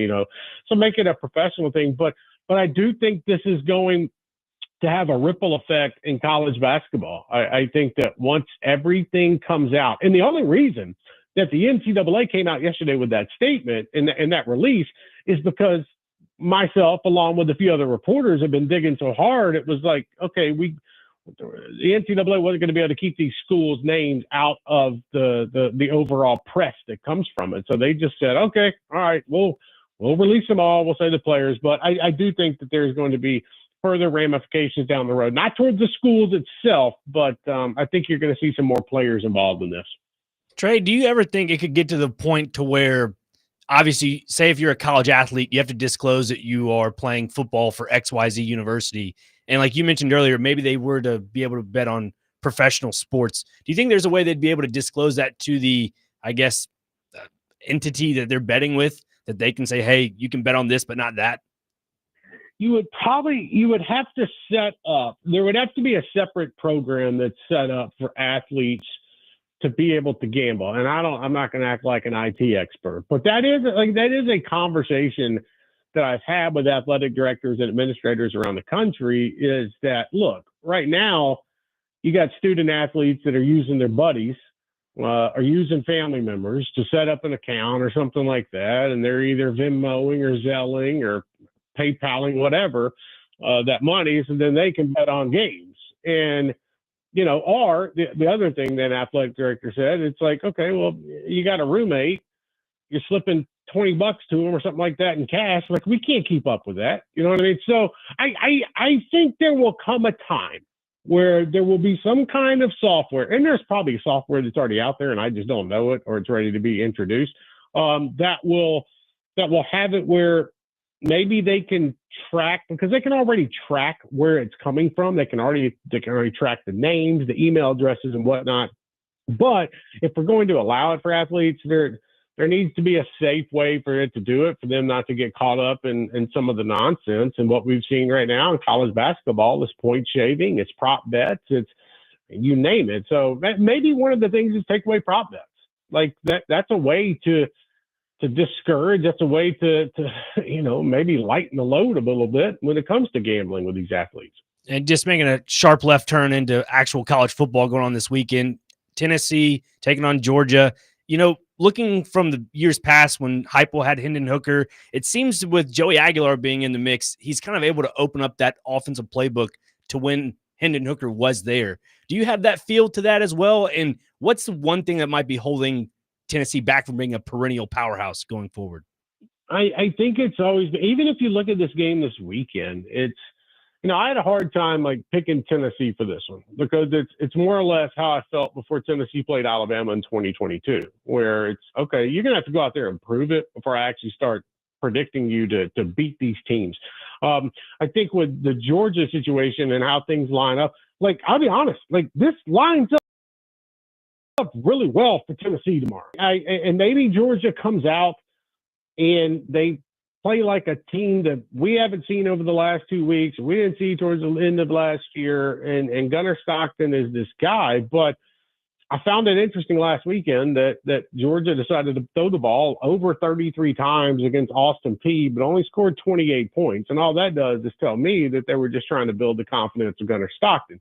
You look at the other side with Tennessee and Joey Aguilar, I knew from the start that Josh Heupel was going to do whatever it took to get Joey Aguilar rolling. And I mean, throw the ball down the field 3 or 4 times in the first half for more than 40 yards. Toss it up, see what happens. Get some momentum building, get some confidence in this guy that you can throw the fade down the sideline or the long post across the middle. So to me, it gets to a point, can Tennessee's offense run at a consistent pace tomorrow that would throw off the Georgia defense? Because at the end of the day, guys, it's still Georgia defense. Now, I know that they're young in the secondary, and I get that part. But I also think, you got Robinson back there. I think the linebackers are about to be fine. They're going to do a lot of things to Joey Aguilar tomorrow, or try to, that's going to throw him off. Well, the good part about it is for Joey Aguilar and Tennessee fans in general and the coaching staff is he's been in these type of situations before. I mean, he was at him at App State. I know we can't compare App State's schedule to, Tennessee or Georgia or whatnot in the SEC, but he's been in big games before. And I think that, to me, is what stands out the most. But if Tennessee's going to win tomorrow, they got to have something out of the offensive line from a protection standpoint running the football. But also at the same time, you got to have guys like Chris Brazell, Mike Matthews, Staley out there, them getting separation against the Georgia secondary to make Joey Aguilar comfortable. Talking to Trey Wallace of Outkick, college football reporter. Trey, the other big game in the SEC is later that night, and that's Florida heading to Death Valley to take on LSU. Now, both coaches are kind of coaching for something a little bit more than just a win. Billy Napier and Brian Kelly both kind of coaching for their jobs in a roundabout way. My question is, if Brian Kelly goes out and loses this game to a struggling Billy Napier, what does that mean for the future of LSU, and is that tarnishing to the future of Brian Kelly with the LSU job? I do. I mean, I think it is. The crazy part about it is Florida has a lot of talent. on their football team. And so, like, this rivalry game as well, like, it wouldn't shock me one bit if Florida went in to Baton Rouge and won that game, just based off Florida LSU alone. But I think at the same time, if Brian Kelly is sitting there at the end of the game and there's a loss when the clock runs down to 0, and you have to go with the fact that this is a team you lost to that just got beat by USF the week before, high expectations for everybody. And one loss is not going to knock them out of the playoffs, but at the same time, it puts them on the clock now. Like, I don't know, how many more losses can you actually afford? And I think when we really break it down, I think LSU should be fine, in my opinion, on offense. Garrett Nussmeier knows what he's doing. He's going to find separation with his wide receivers down the field. I think they're going to be able to run the ball. And I think the biggest thing is the LSU defense is just so different this year, and what they're going to be able to do, because I don't think DJ Lagway is healthy. I can't confirm that or anything, but going back and watching film, he's not moving the way that he normally moved. And what I saw last year in those last 5 games, is his shoulder still dinged up? Probably. The guy is, I think people are also forgetting this about DJ Lagway. He's only practiced for 3.5 weeks against active competition, like since last year. He didn't go through the spring, didn't go through summer workouts in a sense, and even missed, the first week of fall camp, even second week. So, to me, it's okay. Was that a blip last week for Florida? Like, because I think the offense is pretty good, but at the same time, could be this is just the Florida Gators and who they are. And Brian Kelly loses. Yes, there's going to be a lot of conversation around Brian Kelly, and he better go out and make a run towards a playoff and be in the conversation first week of November. If Billy Napier loses, and it also depends on how he loses, we could be talking about a new Florida Gators, not a new coach, but a new Florida Gators coaching search starting by mid-October. Well, and I wonder, too, if the guy that beat him last week could be at the top of that list, and Alex Golish, because, his stock is rising. My thing with Florida, Trey, is you knew going in the schedule was brutal. Like, they were going to have a tough SEC schedule. The problem now is he lost to a team he shouldn't have lost to, and he's now wiped away any type of, it's a tough schedule, I think he's lost that. Well, it's also the other thing. I agree with you 100% on the Alex Golish thing too. I think Golish will have options if he keeps this up. He's still got a ways to go. But I think he'll have options.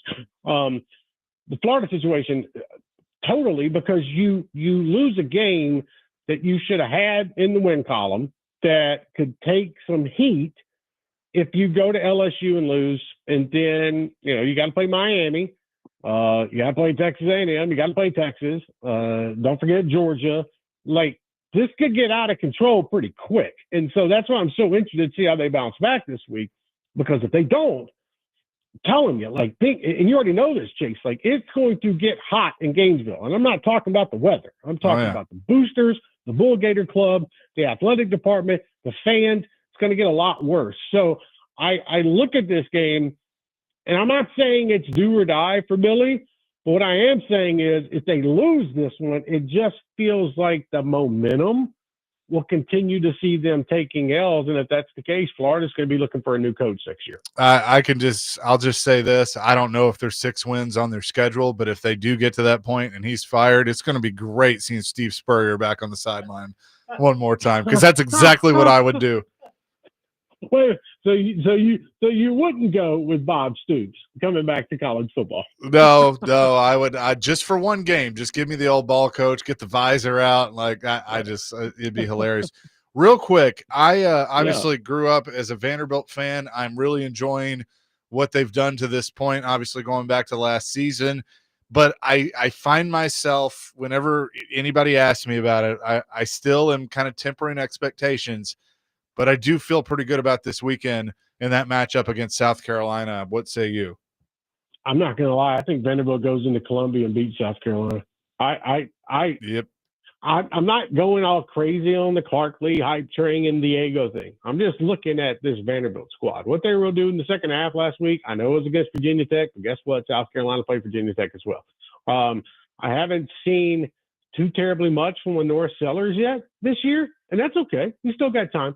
But This just feels like a Vanderbilt team that just doesn't give a bleep. Like, they're going to go on the road. They're going to take the hate. They're going to take the naysayers, and they're going to bottle all of that up. Now, I could be completely wrong on Saturday night, Sunday morning, and that's fine. I ain't crow about it. But I just feel like they got the big win at home.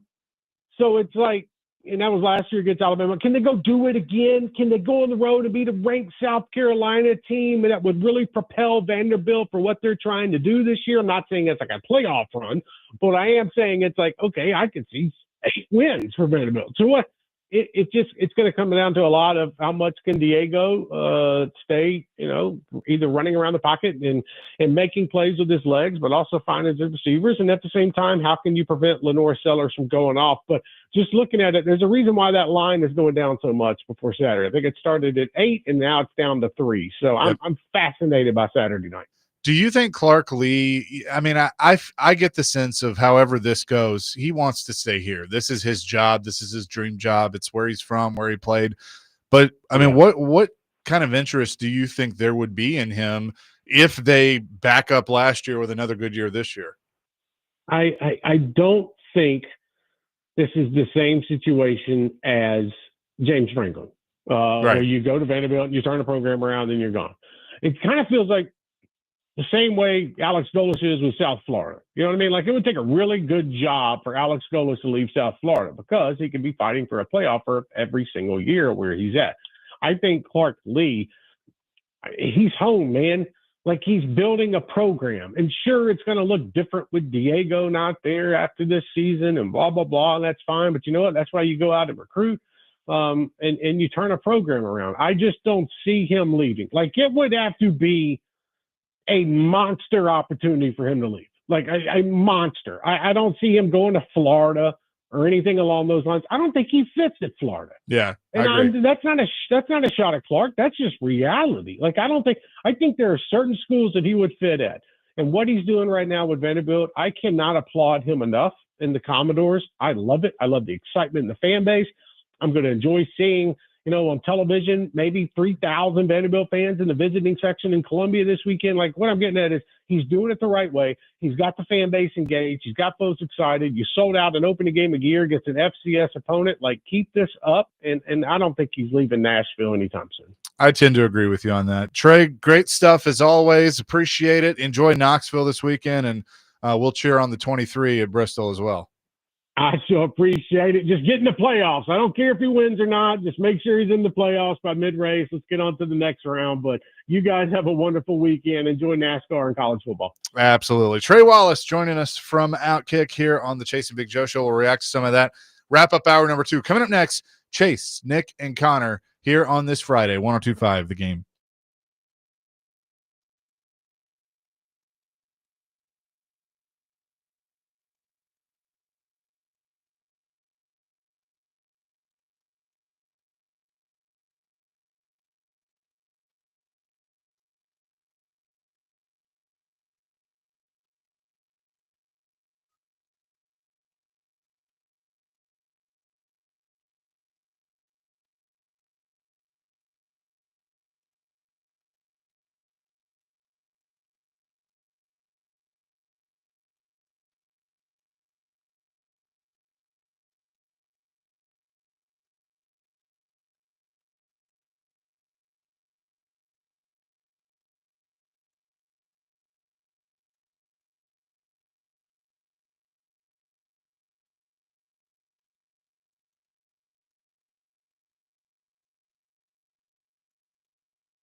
friend of the show, little Vince Gill bringing us back. Chasing Big Joe, 102.5 The Game. He's Nick Frazier, also known as Dr. Crane, Connor Newt. Always love Vinny. Good stuff. Was this a request by him or you? No, this is one of my favorite songs. Is it really? Yeah. I'm proud of you. I love Vince Gill. Vince is the man. Well, we'll have to get him on one day when you're Well, I've talked to him. Frazier and Joe had him on one day, and that's right. Yeah. At the Omni, I think. At the Omni. Yeah. Hey guys, how you doing? Anyway, appreciate Trey Wallace for joining the program with some college football, and of course, you can hear college football all over these airwaves. Tomorrow, our college football game of the week, which will be, I believe, right after you guys here on 102.5 The Game, is Wisconsin, team I saw last week, heads to Alabama to take on the Crimson Tide. I think Alabama, pun intended, rolls all over Wisconsin. They're not very good. You weren't impressed by them? I was not impressed at all. Yeah. I thought when I was watching that game on FS1 that their run game was a little lackluster. And I think that's what kept MTSU in the game primarily. Vandy takes on South Carolina, coverage beginning at 5 o'clock on 102.5 The Game, so you can hear that. Pitt at West Virginia on 94.9 The Fan starting at 2. And, of course, on Totally Hits 93.3, Big Joe will be on the call with Chip Walters with coverage beginning at 2:30. MTSU at Nevada. So a full day of college football. And then on Sunday, we got the pregame show with Big Joe, Derek, and Chris Sanders live from JBJ's downtown. And then that afternoon, the Eagles and the Chiefs, the Super Bowl rematch on 102.5 The Game starting at 2:45. I think that'll be a fun one. It will. I think news just broke that Xavier Worthy will not play Sunday. Oh, so damn it. Taylor Swift says nice things about him, and He's on my fantasy team. Kelsey's like, I got to take him out. There was a little malice in that laugh. I think so. It was evil. Evil laugh, for sure. We'll talk a lot of NFL in the 2 o'clock hour, including more Vince Gill and what the Titans need to do to beat the Rams. It's Chasing Big Joe on this Friday, presented by the Omni Nashville Hotel, 102.5 The Game.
2 o'clock hour here on this Friday.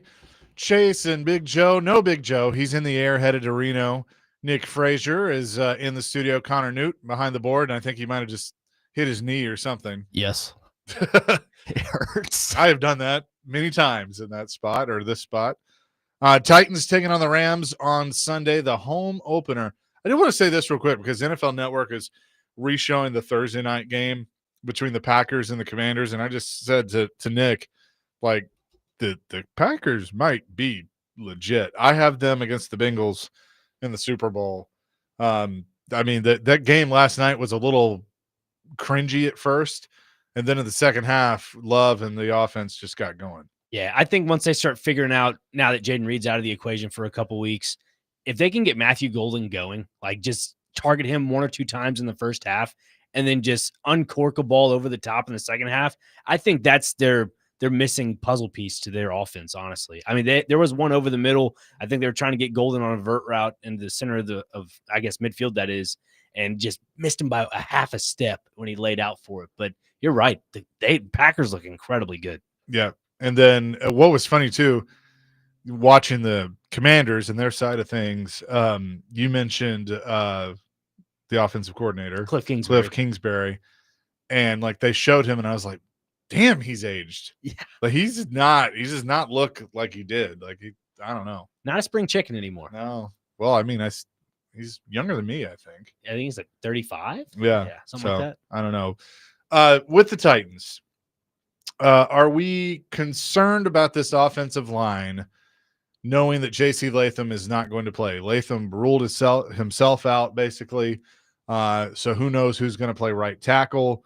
You know, Udo came in last week and was kind of a revolving door. Now, you know, that could have been a situation where you weren't expecting it. It's the first game, you get thrown in and all of that. And, you know, Sean Payton and Denver exploited that. Brian Callahan did say he's not the lock to be the fill-in, so we'll see. But it worries me not having Latham out there. Yeah, and when Callahan says something like that, like he's not a for sure lock, to me, that's him kind of playing the word puzzle game, where he's trying to, you know, save face in a roundabout way for his job. I mean, it'll only backfire, obviously, if it doesn't work out, and it looks like it probably won't work out. But if you have Ollie Udo out there, or you mentioned Brennan Crenshaw-Dixon kid, I mean, if they can mold him quick, that'd be great. But it's going to come up in the hands of Bill Callahan. I think that's who's going to probably have to be answering questions when it comes to Monday. I told you my fear is Jared Verse is going to feast. And I think like he's a young, dynamic player on the edge for the defense of the Los Angeles Rams. I just think if he breaks that hold and gets to the quarterback as often as I think he's capable of doing, and as often as I think he could in this game, it's going to be problems. And we could have the potential of an injury for Cam Ward. And look, I know injury is a thing that can happen every day. Cam Ward could trip up the stairs and hurt his toe and not be able to play this Sunday if we're being realistic. But I worry about the safety of Cam Ward, especially if Latham is out, because I don't think this offensive line has shown me anything to say that they are this tight-knit unit that no defense can get around. Callahan didn't commit to Oli Udo being the starter in place of Latham. He mentioned Blake Hance and John Ojukwu as potential options Ojukwu would be a call-up, I believe. Is he on the roster right now? I think he may be on there. He might be. I thought he was on the practice squad. Yeah. But one of them could be that. So that could be interesting. Also, Callahan said that receiver Van Jefferson and Chim DK should play more snaps on Sunday after just 7 and 10 snaps respectively on offense in Denver. He said, quote, "I like what Chim has done. I think he's earned the right to have some opportunities too."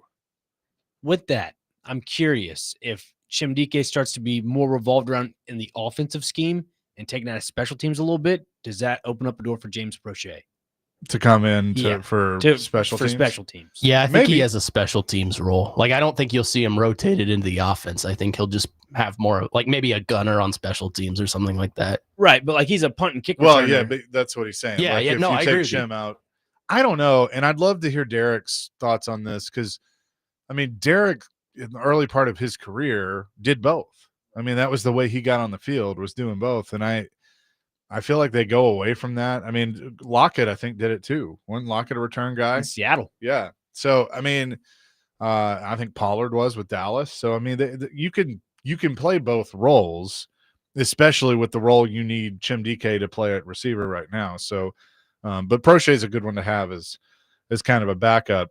Jim Wyatt with a bit of an injury report. We already mentioned that Latham and Tavondre Sweat are both out. Running back Khalil Mullins with an ankle was he did not practice yesterday or Wednesday, but he was back today. Arden Key practiced again. He's had a pec that he's been working through. Kevin Winston practiced once again. So could we see Kevin Winston make his NFL debut? Potentially. Quandre Diggs was back at practice.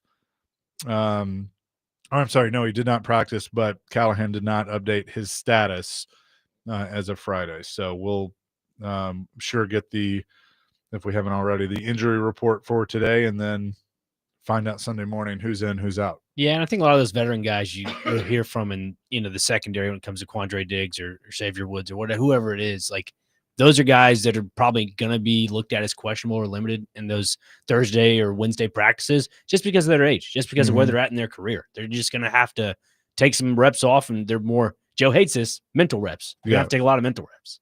Yeah, he does hate that, but they do exist. So he hates a lot of things.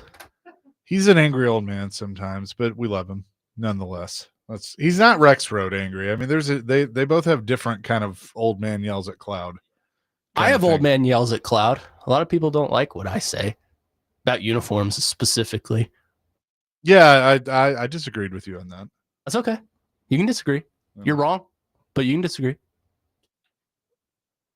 Indeed, you can. I was trying to think. Dang, I had a good comeback, and then I second guessed myself, and now it's gone. We'll see. We'll see, young pup. We'll see. You guys are great. I mean, we try. Just love it. Defensively, I am curious of this matchup and how they try to exploit Stafford. Stafford looked okay last week, but first time he's really played. Obviously, he's dealing with the back, and as we like to say with Tim Hasselbeck, we've never met anybody that used to have a bad back. No, we haven't. And so you make a good point about just trying to exploit Stafford. And I go to Connor for this because he's been all over Femi Oladejo when it comes to just evaluating him and how he's been this season. Connor, would you agree that this has to be a get-right game for Femi Oladejo? Yeah. Yeah, no, absolutely. I think when you draft a guy at that position in the second round, you're saying, yeah, we want you to grow and you're a development piece, but you also expect results. And to this point in the preseason and through training camp and even through his first game, I haven't seen those results. Now, he did get some pressure against the quarterback, but when you go back and look at the blocking, there was no blocking there. So he looks great when no one has stepped in front of him and trying to block him and do their job. But to this point, I have seen nothing from Femi Oladejo to say that he is the level of player that they drafted him to be. Yeah, I think it's still going to take some time with him. And that's why they got beat up for it, because you don't spend a second-round pick on a project unless it's a quarterback. And I think that's what they did. Have I seen some flashes? Yeah, but again, it's a second-round pick. You need a second-round pick to kind of help you right away. So I don't know. I'm not sold yet. I mean, looking from the defensive side of the ball and offensive side of the ball, if you just open up that lens and take a wide-eye view of it, Dan Moore Jr., who's had a lot of holding issues already. Last season, he had that with Pittsburgh. You look at it this year already, had a few of those that were in crucial points of the game in Denver. Mm-hmm. You look at Femi Oladejo as a second-round pick, not contributing immediately. Kevin Winston Jr. still, everybody projected him as a first-round prospect, and probably is. We just haven't seen it yet. I think the whole knee thing, if he can kind of get that under wraps and be productive, maybe that's a diamond in the rough. But as of right now, you can't say any of this has been a success so far. No, not yet. But it's a project. It's one game. I'm not out on the whole regime of this Titans organization when it comes to, Callahan, Borgonzi, Brinker, but I'm still on the fence about it. I'm still a little worried that this may not be, I wouldn't say the right answer, but it's not the right direction yet. Yeah, I would agree. No, I agree. Oh, I thought you had more. No. Sorry. Sorry. That's my bad. Coming up next, we'll look at the rest of the NFL weekend. A couple of intriguing games as well. Plus, at 2:30, you guys want to play a college football contenders or pretenders game. I like that. We'll do that coming up next. Chasing Big Joe on this Friday, 102.5 The Game.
Chasing Big Joe, 102.5 The Game on this Friday.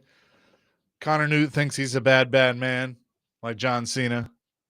This is good. With the mic in my hands, Yeah, I'm a bad man. He says a bad word in this song, too. I know, that's why I had to get instrumental. Yeah, that a boy.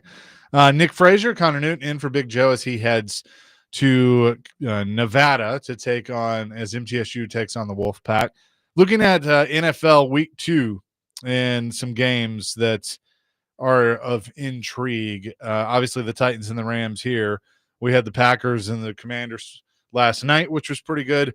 You know what? I realized that this is Joe Flacco's, I guess, return to Baltimore since leaving there, because he's been talking all week about, they've been asking him about, his time there and Lamar and all this stuff. And Lamar was like, yeah, he was a great teammate and yada, yada, yada. Even though Flacco said, like, yeah, we didn't really talk much. We don't really stay in touch. Isn't it crazy how Flacco's been in the league that long? Like Derek, he was playing with Derek Mason. I remember this kid. I remember this quarterback when I was like 5. I was like, holy cow, Joe Flacco still in the league. Both teams at 0-1. I think the Ravens destroy Cleveland. But, yeah. Derrick Henry's going to be out for blood after a costly fumble the other night. You got the Jags and the Bengals, which I think could be an intriguing matchup because, the Jags didn't look bad last week. It was one of those games where I had to see if they were legit or not. If Travis Hunter was going to be productive, it was primarily came down to Trevor Lawrence if he was going to be a productive quarterback that game. And nonetheless, yeah, it's the Panthers, but what can you really get a good gauge on that game? That game was weird because it had that weather delay, so you couldn't get a real feel for the game and just all that. But I don't know. The Bengals won, but they didn't look like they need to look. Yeah. It looked like once again they might be having a slow start. Yeah, and I said this last week when it came to the Browns. It's a tough place to play on the road in Cleveland. I think that's primarily what it was, which is a tough place to play. You also got the Cowboys hosting the Giants as the Cowboys look to bounce back after their loss. I think the Giants are awful. So give me Dallas there. Bears and Lions, both at 0-1, a divisional matchup. I'm surprised Caleb Williams didn't finish out that game this past Monday night. And I think it was primarily because of Ben Johnson's play calling on those 4th down plays. I think if they go and grab those 2 field goals, I think they win that game by 3 points. Easy. It's just coming down to decision-making for the Bears. I think they have the intangibles to be a really good team. It's in a very, high-temperatured sports market, so they want to make sure things are, all taken care of. But if you're a Bears fan, and I know Corey Curtis is a Bears fan, I think you got the intangibles to be a good team. It just comes down to decision-making. And I think that's what cost the Lions when, everybody's like, oh, Dan Campbell going 4th and 3 against the 49ers in the red zone. Maybe that wasn't him. Maybe it was Ben Johnson's decision-making. Yeah. You never know. Looking at other games, Dolphins and Patriots both at 0-1. Are the Dolphins truly that bad? Patriots are fine. I didn't expect them to. They're a Mike Vrabel team. Yeah. They look like a Mike Vrabel team. Yep. But they'll be okay. Drake May will be okay. But, do they go down to Miami and just absolutely stomp a mud hole? The Dolphins are bad. They're terrible. Like Mike McDaniel might not. I think he might be the first coach to be fired. He is the Vegas odds-on favorite as the first. If it's not Callahan, it's probably him. That's a good question because there might be. So a list I got earlier in the week had Callahan as like 5th. Interesting. Really? Yeah, it had the Browns coach Stefanski, Dayball.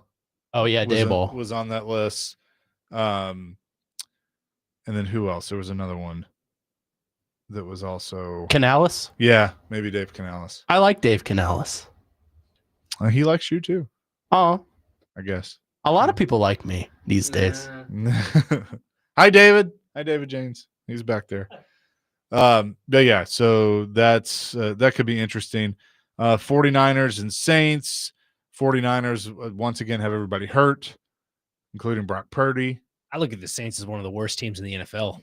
Like, I know that sounds crazy to say, but I know. Yeah, that's why if you're going to have Brock Purdy hurt and Kittle hurt and McCaffrey, I don't think will ever be healthy again. This is the time to do it. By the way, Brock Purdy's brother is the quarterback for the Nevada Wolfpack. So Big Joe will see him tomorrow. Wonder if they play the same. Similar. I think his name's Bubba Purdy. I think that's his name. Chubba. Yeah. I knew it was something like that. Nicknamed him Hubba Bubba in grade school. Okay. Yeah. Good one, Joe. Connor, why don't you come back in here? Yeah. I'd gladly. Just pulled my Happy Gilmore 19th green joke out the window.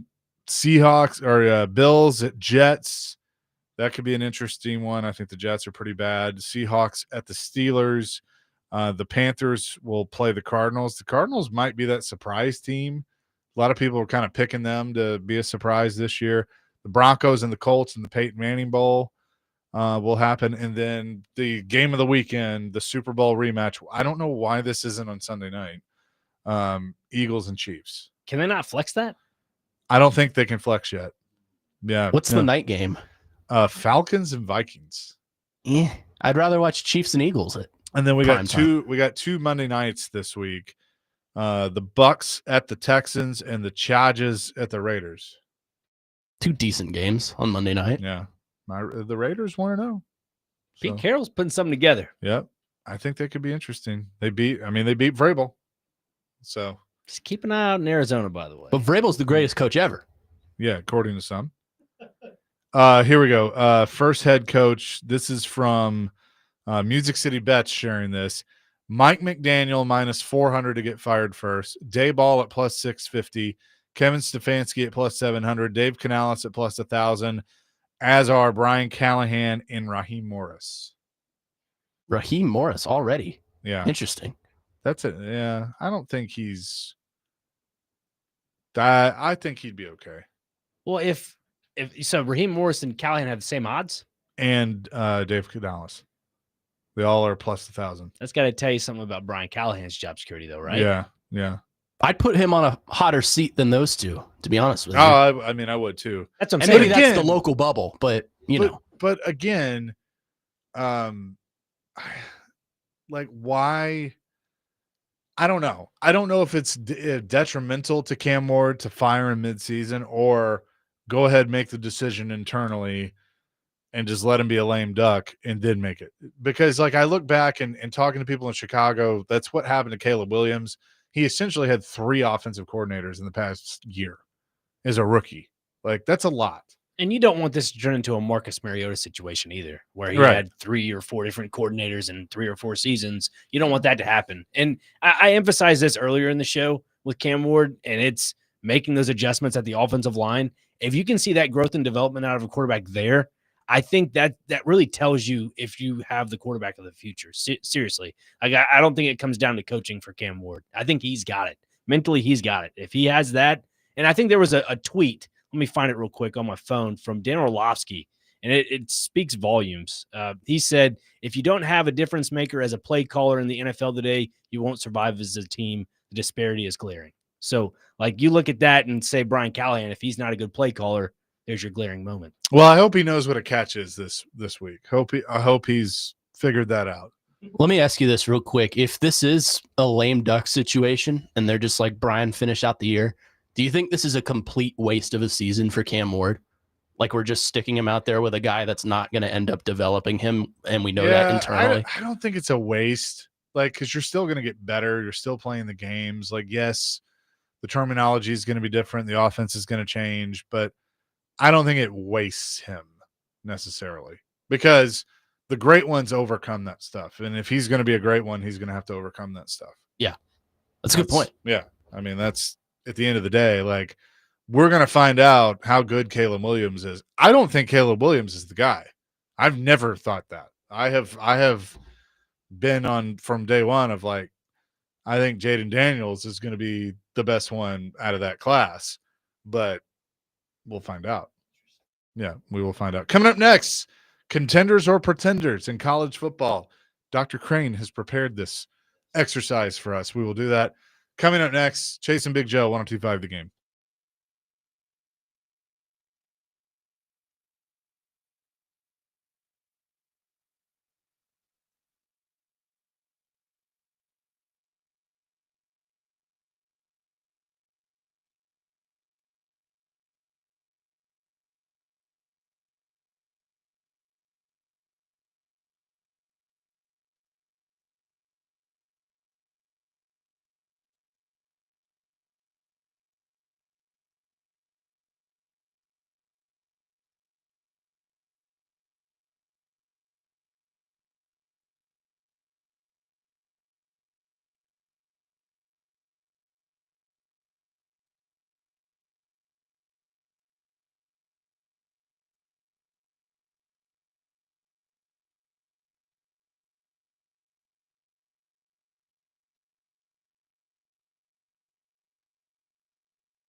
It's in the game, or it's on the game. Chasing Big Joe, 102.5, the game.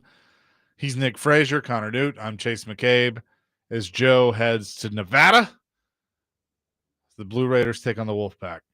Contenders or pretenders in college football. Dr. Crane is going to throw out some teams, and Connor and I are going to give our expert analysis on this, on whether they're a true contender or a pretender. Thank you very much. Yeah, first on the list, we're going through the top 25. Looking at Missouri. Missouri 2-0 right now, but are they contenders or pretenders? I would lean towards pretenders because once they get into the meat of their SEC schedule, I think we're going to see them get exposed. Now, look, I think that Eli Drinkowitz has done a fine job at Missouri since he's been there, but I don't see them as a true top tier contender in either the SEC or in college football as a whole. That's fair. What do you say, Connor? I agree with you 1,000%. I think Missouri is an absolute pretender. I think the talent level over the past few years for their program has dropped off since they've lost Brady Cook, Luther Burden, that level of athlete. I think Eli, like you said, Eli Drinkowitz, I think he's a good coach for the level he's at. I don't think he'll ever get past the hump to where he was a couple years ago. I think he'll always be kind of a middle of the pack to lower tier SEC coach. So I think Missouri is a pretender.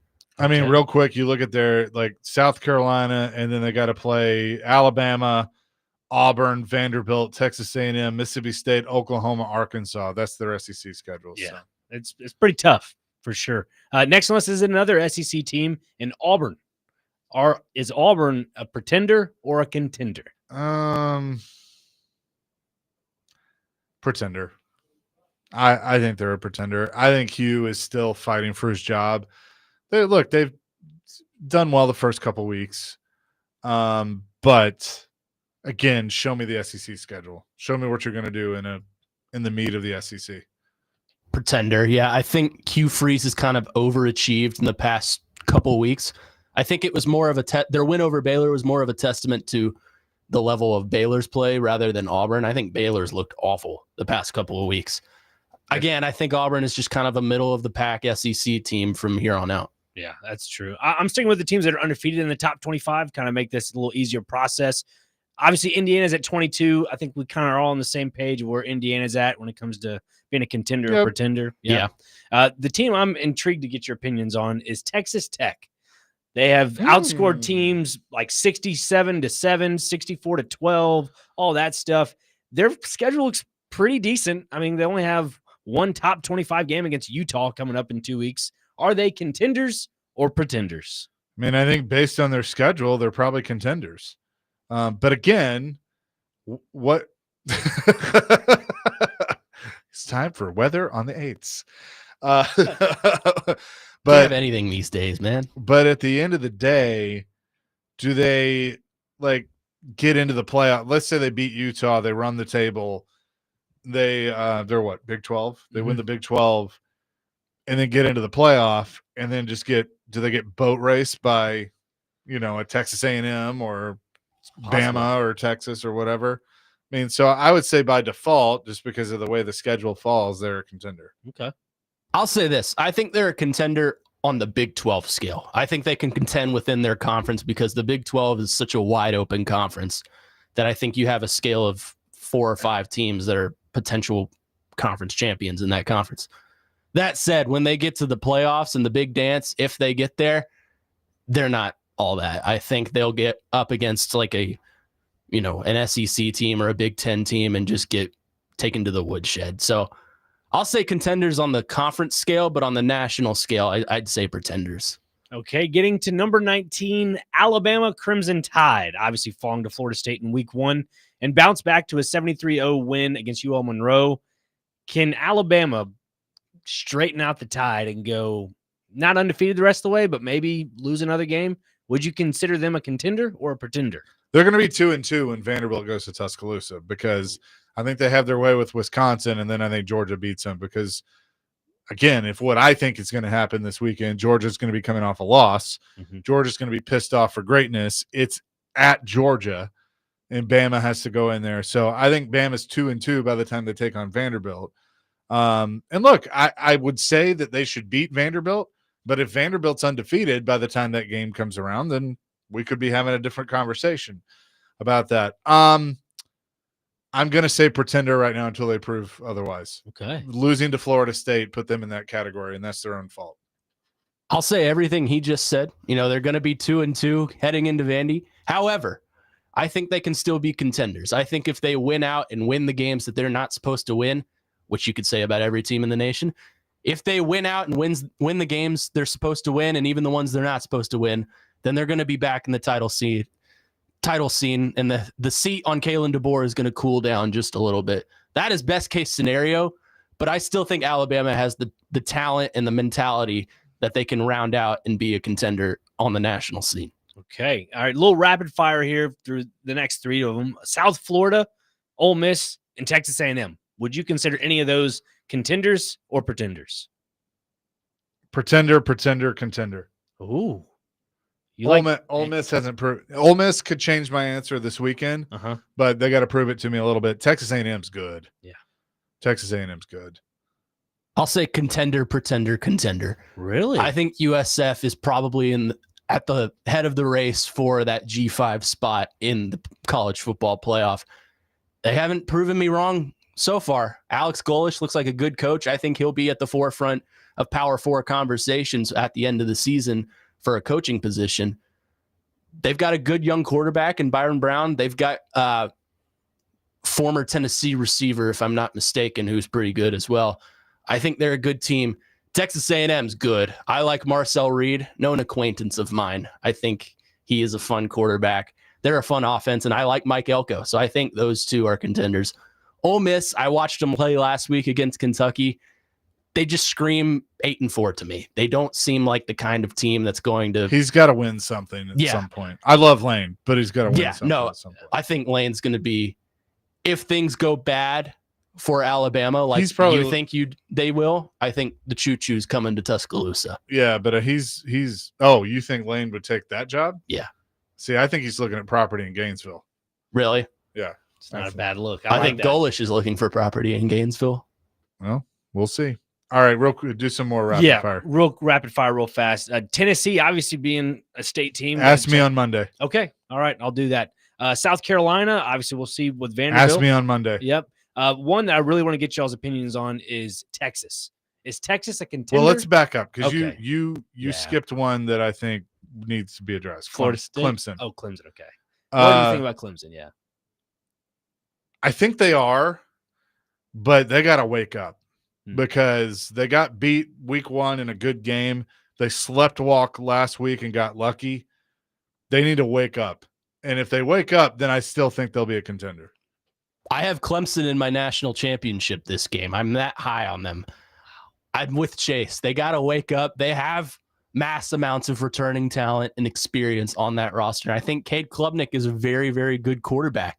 It's just a matter of, can Dabo wake the guys up? And I think he can. They play in an easy conference. They're pretty much, I don't want to say they're automatically ACC champions because anything can happen, but I think they're a tier above any other team in the ACC. So I think they are contenders. And how funny would it be if Dabo wins a national championship and just says, see, I don't need the portal. I can do whatever I want. It would be interesting for sure. All right, the last couple we'll get to before we go to break. Looking at Texas, I wanted to ask you about that. Do they look like contenders or pretenders with Arch Manning? I think they'll turn it around. You think so? Yeah, I do. Okay. Yeah, I think he had a bad first week, and that was a tough. You're playing the defending national champions at their place. You don't think he has an injury to No. his shoulder? No. Okay. No, I just think he had a suck game. That's true. No, I think they're contenders as well. I don't think Arch Manning is the moon and the stars like Paul Feinbaum thinks he is.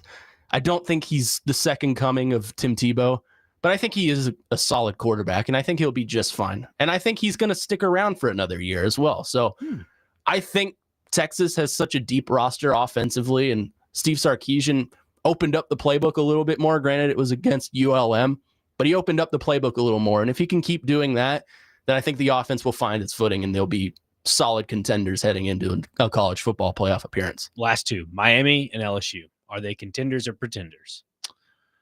Right now, I would say both are contenders. I actually like Miami a lot. I don't like Beck, but I like Miami.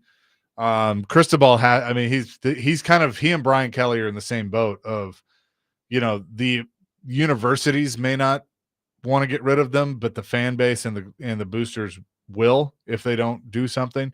Right now, I would say the contender. I would say they're both pretenders. Ooh. It's two coaches that will never win anything of note. They are always coaches that don't win the games that they're not supposed to win. Kind of like James Franklin. They don't win the games they're not supposed. Which Penn State's another one. You could Penn talk State about. frauds. Yep, agreed. Fraud But on Miami with a capital F. But on Miami and LSU, Cristobal and Kelly, those are two coaches that I think suffer from John Calipari syndrome, which is it's never my fault. It's always someone else's. And I think that gets them burnt. So I think they're both pretenders. September 27th might be the best day of the year with college football. Penn State plays Oregon. Oregon's going to beat the you-know-what out of Penn State. In Happy Valley? In Happy Valley.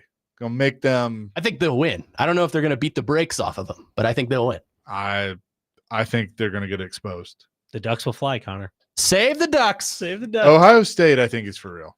Yeah. Yes. But, 1,000%.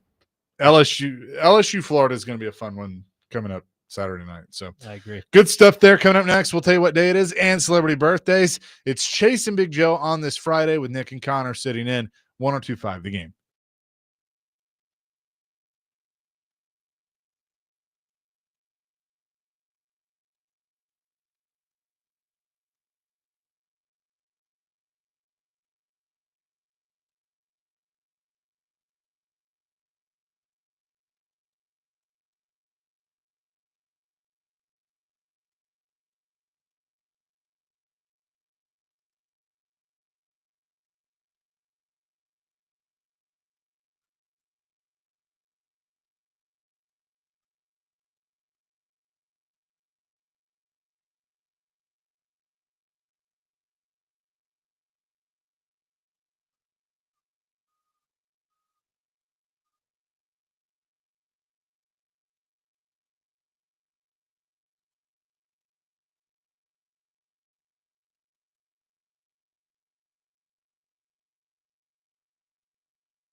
Chasing Big Joe, 102.5 The Game. We have teamed up with Pella Windows and Doors and the Nashville Humane Association for a puppy pet adoption tomorrow at Pella, 256 East Main Street up in Hendersonville from 10 to noon.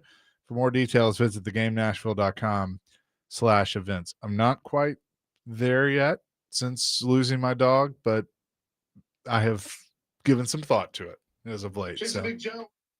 And as I didn't mute. If I say Joe's not here, I don't know what that was. It was me. Sorry about that.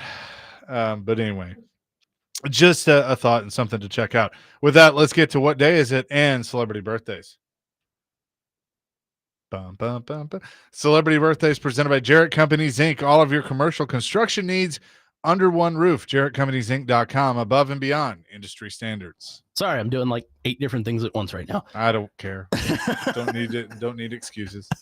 Ladies and gentlemen, today is a great day. You know why? Because today is National Video Game Day. Oh, nice. Celebrate accordingly. It's also National Chocolate Milkshake Day.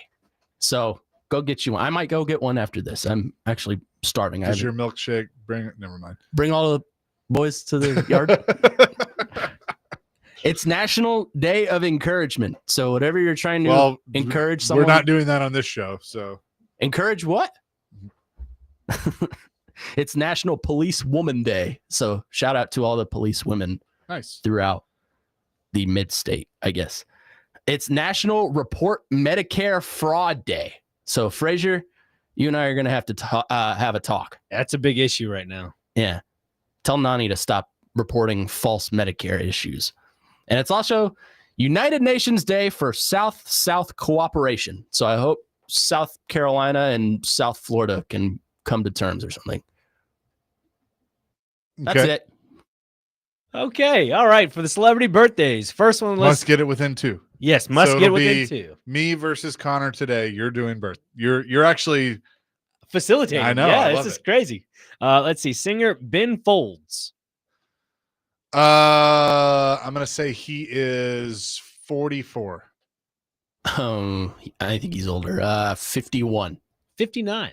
Jeez. Next Ben on Folds 5, baby. There you go. Next on the list we have singer Jennifer Nettles. Of Sugarland. Jennifer Nettles 52. 60. 51. Chase is on the board. There we go. 1-0. Next on the list, we have Jennifer Hudson, another singer.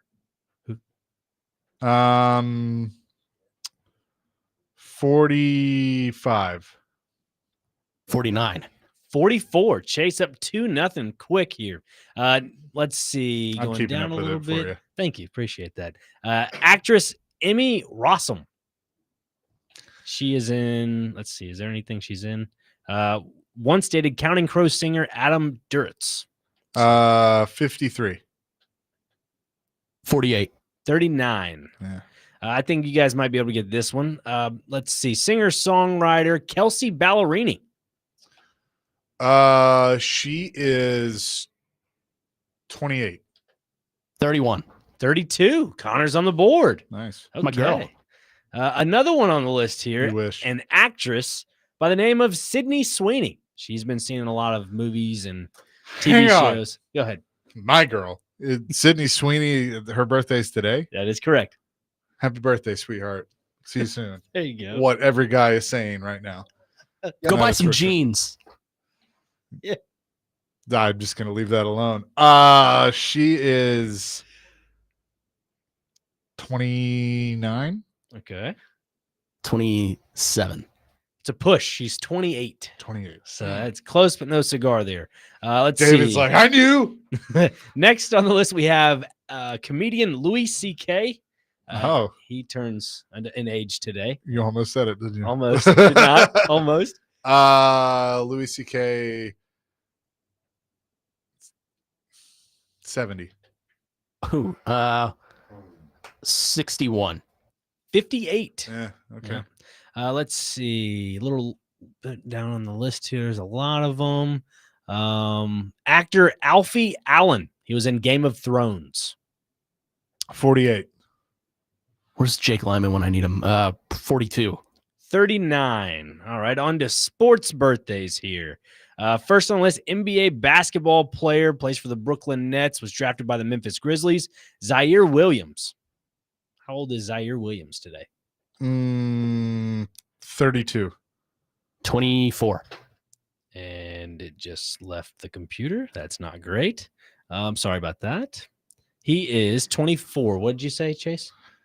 32. And he said 28. Yeah. 20. No, I said 24. Oh, he said 24. Oh, okay. He's on the nose. Okay, that's 2 points. Don't Sorry try to about that. cheat me. I'm not. Sorry.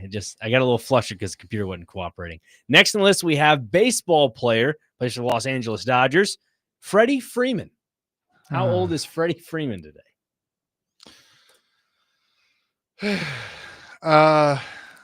Still get sad about this. Freddie is 37. Okay. 39. 36. Chase is on the board again. Was that 3-3? Is that correct? Yep. I almost said 36 too. Okay, down to the final sports birthday, and I have a tiebreaker if need be. Former Colts quarterback Andrew Luck, who is now the general manager for the Stanford Cardinal. 35. 37. It's a push. He is 36. Okay, on to the tiebreaker here. I don't know if you guys will get this one, but we'll go with it. Another basketball player, Ahmad Kaver. He plays in the LNB Pro A, which I believe is Wrong game, Frazier. Wrong game. I know. Yeah. Sorry. Wrong game. I know. Born. Oh, I can't say what year he was born, but how old is Ahmad Kaver? I don't know who the hell that is, so I'm going to say 30. Okay. I don't know who that is. 32. 29. Chase wins on the buzzer. Yay! There we go. Oh, man. Good job by me. How Yeah. about that? The sports birthdays are a little difficult trying to gather up here. So that was the tiebreaker, unfortunately. Yeah, well, good job. Good job There by we both of you filling in today. Big Joe will be back in the saddle on Monday, as will we. DVD is coming up next as we always end our show. We've made it to the end of the week, guys and girls. Mental health obviously is very important. If you are not feeling yourself and need to talk to someone, 988 on your cell phone, or of course you can reach out to us. You can go to thegamenashville.com, click on the Chase and Big Joe page for more information on that as well. But we want you here. We need you here. We love you. And as we always say, God loves you as well. That is going to do it for us. Have a happy and safe weekend. DVD is next here on 102.5 The Game.